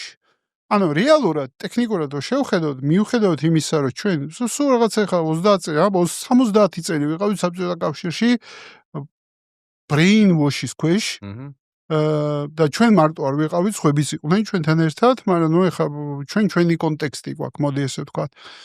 მანამდეც იყო, ანუ ჩვენ დაახლოებით ეხლა აი ეს ფრაზა ინფანტილიზმი, არ ვიცი, ეხლა შემოგიტყვა რა კონტექსტებიც ვახსენე, აი მაგაზე მაინტერესებს შენი კომენტარი და ხედვა. ხო, ის არის პრობლემა არის ეგ ცალსახად და მე მაინც როცა რაღაც ერს და ნაციონალიზმს ვახსენებთ არის რაღაც ნარატივებზე უნდა ვისაუბროთ, რომელიც ამ ერის შესახებ არის და ან თვითონ კულტივირებს, ან სხვა ყვება მის შესახებ. ანუ იგივე ბავშვზეც იგივე არის, როგორც მშობელი. რა ხან კაი არის მაგ ფაზების ესე დალაგება, იმიტომ რომ ფიქრობ ჯერ იმას, რომ ეს ნიშნავს, რომ ამბოხება იქნება, რაც კარგი არის. თუ თინეიჯერობაში შევდივართ და ეხა ამ ეტაპზე ძალიან მაგრად გვჭირდება რა, იმიტომ რომ უნდა ჩამოიშალოს რაღაცეები, სხვანაირად არ გამოდის. შეიძლება 9 აპრილის თინეიჯერობა იყო, ანუ მე გულისხმობ ეხა, ანუ მე გულისხმობ ეხო ციკლურია, ეხო არა რაღაცა ლინიარული, ხო? ხო, შეიძლება ეგეც და ნუ მაშინ გამოვიდა, არ გამოვიდა, სხვა დრო იყო, არ ვიცი, ხო? თქვათ ის 9 აპრილი პირველი გამოვლინება პროტესტის და რომელიც მე მარტივად მშობელმა მიაძინა თუ ეხა კიდე უკვე საბოლოო ბრძოლა არის, მაგას გავიგებთ მომავალში, ხო? მაგრამ პრობლემა პირველი ამ თვალსაზრისით მე ნაციონალიზმს არ მეშინია, იმიტომ რომ ჩვენ გვაქვს კარგი ნაციონალიზმის გამოცდილება, სამოქალაქო ნაციონალიზმის გამოცდილება, რომელიც არ არის მანდა მაინც ფაშისტური და ზოგადად ნებისმიერი ერის სახელმწიფო დღეს რომელიც ხო, უბრალოდ რისკია, მანდრო ხო, რისკი არის, ხო. რისკი ყოველთვის არის, მაგრამ გაქვს რა შესაძლებლობა, რომ ისეთ რაღაცაზე დააფუძნო შენი ნაციონალიზმი, რომ არ გადაქანდე, თქვათ, ისაც მოხდა გერმანიაში ან სხვაგან კიდე რა, მაგალითად, ჩვენ შემთხვევაში სხვათა შორის ხომ, თქვათ, ეროვნული მოძრაობა რაც იყო, მაშინ ნაციონალისტური იყო და იყო აგრესიული, უფრო მაგრამ 2013 წელს ახალი ტიპის ნაციონალიზმის დამკვიდრების ის იყო ხო, მცდელობა იყო, რომელიც ფიქრობ, რომ მეწილად მოხდა კიდევაც, როდესაც გავიაზრეთ, რომ რაღაცა ქვეყანა რა არის, ქვეყნის ერთგულება რა არის, დროშა, ჰიმნი და ასე შემდეგ. ხო, ანუ გავხდით როგორც ერი. სიამაყის განცდა, როცა დავიწყეთ რეალურად ჩვენი აწყვოთი და არა მხოლოდ წარსულით. რა რაც იყო, თქვა, შევარდნაძის დროს უბრალოდ ამბებს ყვებოდით. თამარ მეფე რა. თუმცა საფუძვლები შევარდნაძის დროს, აი გინდა მიოსადენი, ჯასადენი ასეც ანუ ესენი ყველაფერი ჩაიდო, ანუ ჩვენ გავხდით რატომღაც საინტერესო ტერიტორია დასაცავად. ხალხი იცავდა თავის ინვესტიციებს. მოდი დავარქვა თავის სახით. კი, მე შევარდნაძს არ უკარგავ მის მცდელობებს, უბრალოდ მას არ ქონდა შესაბამის ხელსაწყოები იმისთვის, რომ ერის მშენებლობისთვის ხელი შეეწყო რა, ანუ საუბრობ, რა ვიცი, მასმედია, რა ვიცი, შუქი არ იყო რა. ხო, მარტივი რაღაცები არის. ხო, მარტივი ის, ანუ ნიშნულობა შეძინა ტერიტორიას რა, ასე ვთქვათ რა და როცა ჩვენ უკვე მთელი full scale ევროკომისიაში, ევროსაბჭოში გაწევრიანებები და ასე შემდეგ, როცა უკვე გამოვედით სცენაზე როგორც აქტორები, ხო? ეგ შევარდნაძის დამსახურება არის სხვათა შორის, მან უკვე იწყება რაღაცა კონტურების გაგება საკუთარი თავის შესახებ. ხო, რა ამბავს ყვები. მაგრამ ყველაზე დიდი ამბები, უფრო მეტი ამბავი მოიყოლა თქო 13-12 წლებში, ვიდრე მანამდე რა, ქართველი ერის შესახებ რა, მანამდე იყო რა. ხო და მაგალითად ამბავი იმის, რომ ჩვენ წინააღმდეგობის ხალხი ვართ რა, რაღაც ქაქუცა ჩოლოყაშვილის კულტის დამკვიდრება და ასე. მაგ თვალსაზრისით ეხა ფიქრობ, რომ ყველაზე მეტად გული მწყდება, რომ ჩვენ დიდი ნარატივები მაინც არის ჩვენი პასიურობის აღმწერი ნარატივები რა. ორი არის ესეთი, ერთი არის როგორ გვხვდა აწილად საქართველო შემთხვევით, იმიტომ რომ ღმერთი მიწებს ანაწილებდა ჩვენ გვეძინა და მე მაინც მოგცა 64 რატომღაც და ეს არის აბსოლუტურად დაუმსახურებელი სიკეთე, აბსოლუტურად. თავზე დაგვეცნა. და პლუს არანაირი ჩვენი როგორც ერის ან პიროვნული თვისებებიდან გამომდინარე ეს არ მოხდა. ანუ ის კი არა რომ აი ქართველები მოვიდნენ, ანუ ვიღაცა ხალხი მოვიდა, რომელიც დარჩა უბრალოდ რა და მაინც ანუ სიზარმაცის მიუხედავად მაინც ხვდა წილად საუკეთესო 64-ის მიწა. მაგ ნარატივში არ არის იდეა რომ მომენტ თუ არაფერი არ გააკეთე ვიღაცამ შეიძლება ისევ გადაგიწყვიტოს და ხო და კატასტროფა მაგალითად ამას ერი არ უნდა ყვებოდეს საკუთარ თავზე რა, იმიტომ რომ თუ დააკვირდებით დომინაციის და განსაკუთრებულობის კუთხით ყვებია. არა? ეგ არის მთელი მუღამი რა, რომ აქ განსაკუთრებულობა აი პარალელს გავავლებ რა, ოღონდ ჯერ მეორე ნარატივიც რო შემოვიტანოთ არის ეს წილხდომილობის ესა ხო ამბავი, რომ იყო მოციქულება კენჭიყარეს, ვინ წავა საით და აი საქართველო. მან ქართველების მონაწილეობა როლი არის 0. ანუ ქართველებს არანაირი წვლილი არ შეუტანიათ იმაში, რომ ჩვენ აგვირჩევიღოთ, ჩვენ არ აგვირჩია არავინ, ჩვენ შევხვდით ღვთისმშობელს, ხო, მაგ ამბავში. და იქ პრობლემა არის რა, იმიტომ რომ ისევ ჩვენი პიროვნული თვისება არ ყოფილა გადამწყვეტი, რატომაც ვიღაცამ შეგვარჩია რა.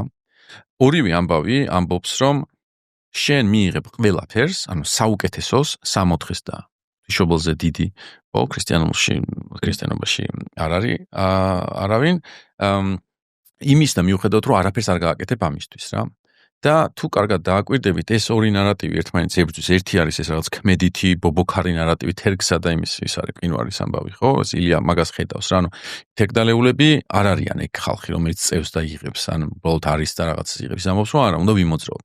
მეორე იმპულსი არის ეს რაღაც თავადური ამბავი, რომ ჩვენ გიტარაზე უკრავთ რუსები, ყველაფერი კარგად იქნება რა. სულ ეგ რაღაც იბრძვის საქართველოში. მაგალითად, ახლა დღეს ჩემთვის მთავრობის ცენტრალური ნარატივი არის, რომ დაიცადეთ, რაღაცა იქნება რა, იქ ტრამპია იქნება, ის გადაწყვეტ, ომის პარტია რაღაცა მოხდება, ჩვენ უნდა გავძვრეთ და მივიღებთ საუკეთესოდ. ან ჩვენ მივიღებთ ევროკავშირში ინტეგრაციას, მიუხედავად იმის 30-ში მივიღებთ, ყველაზე მეტად მოლდოვას და უკრაინაზე მეტად, მიუხედავად იმისა, რომ აქ ჩვენ გვეყოლება პოლიტპატიმრები, ცუდად მოვიქცევით, დავაგვიანებთ, არაფერს დედლაინებში არ ჩავედით, 30-ში მაინც გავხდებით ევროკავშირის წევრი. და ვიღაცები ამბობენ, რომ კი, ეგრე იქნება რა.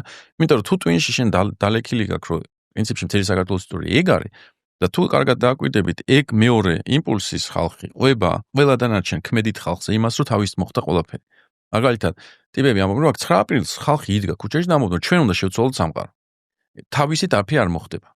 დღეს ასყვებიან ეგ კომისიის ხალხი და ვიღაცები, რომ ისა საბჭოთა კავშირი იშლებოდა, უბრალოდ არ უნდა გავჩხერილიყავით შუაში, უბრალოდ დავზარალდით რა.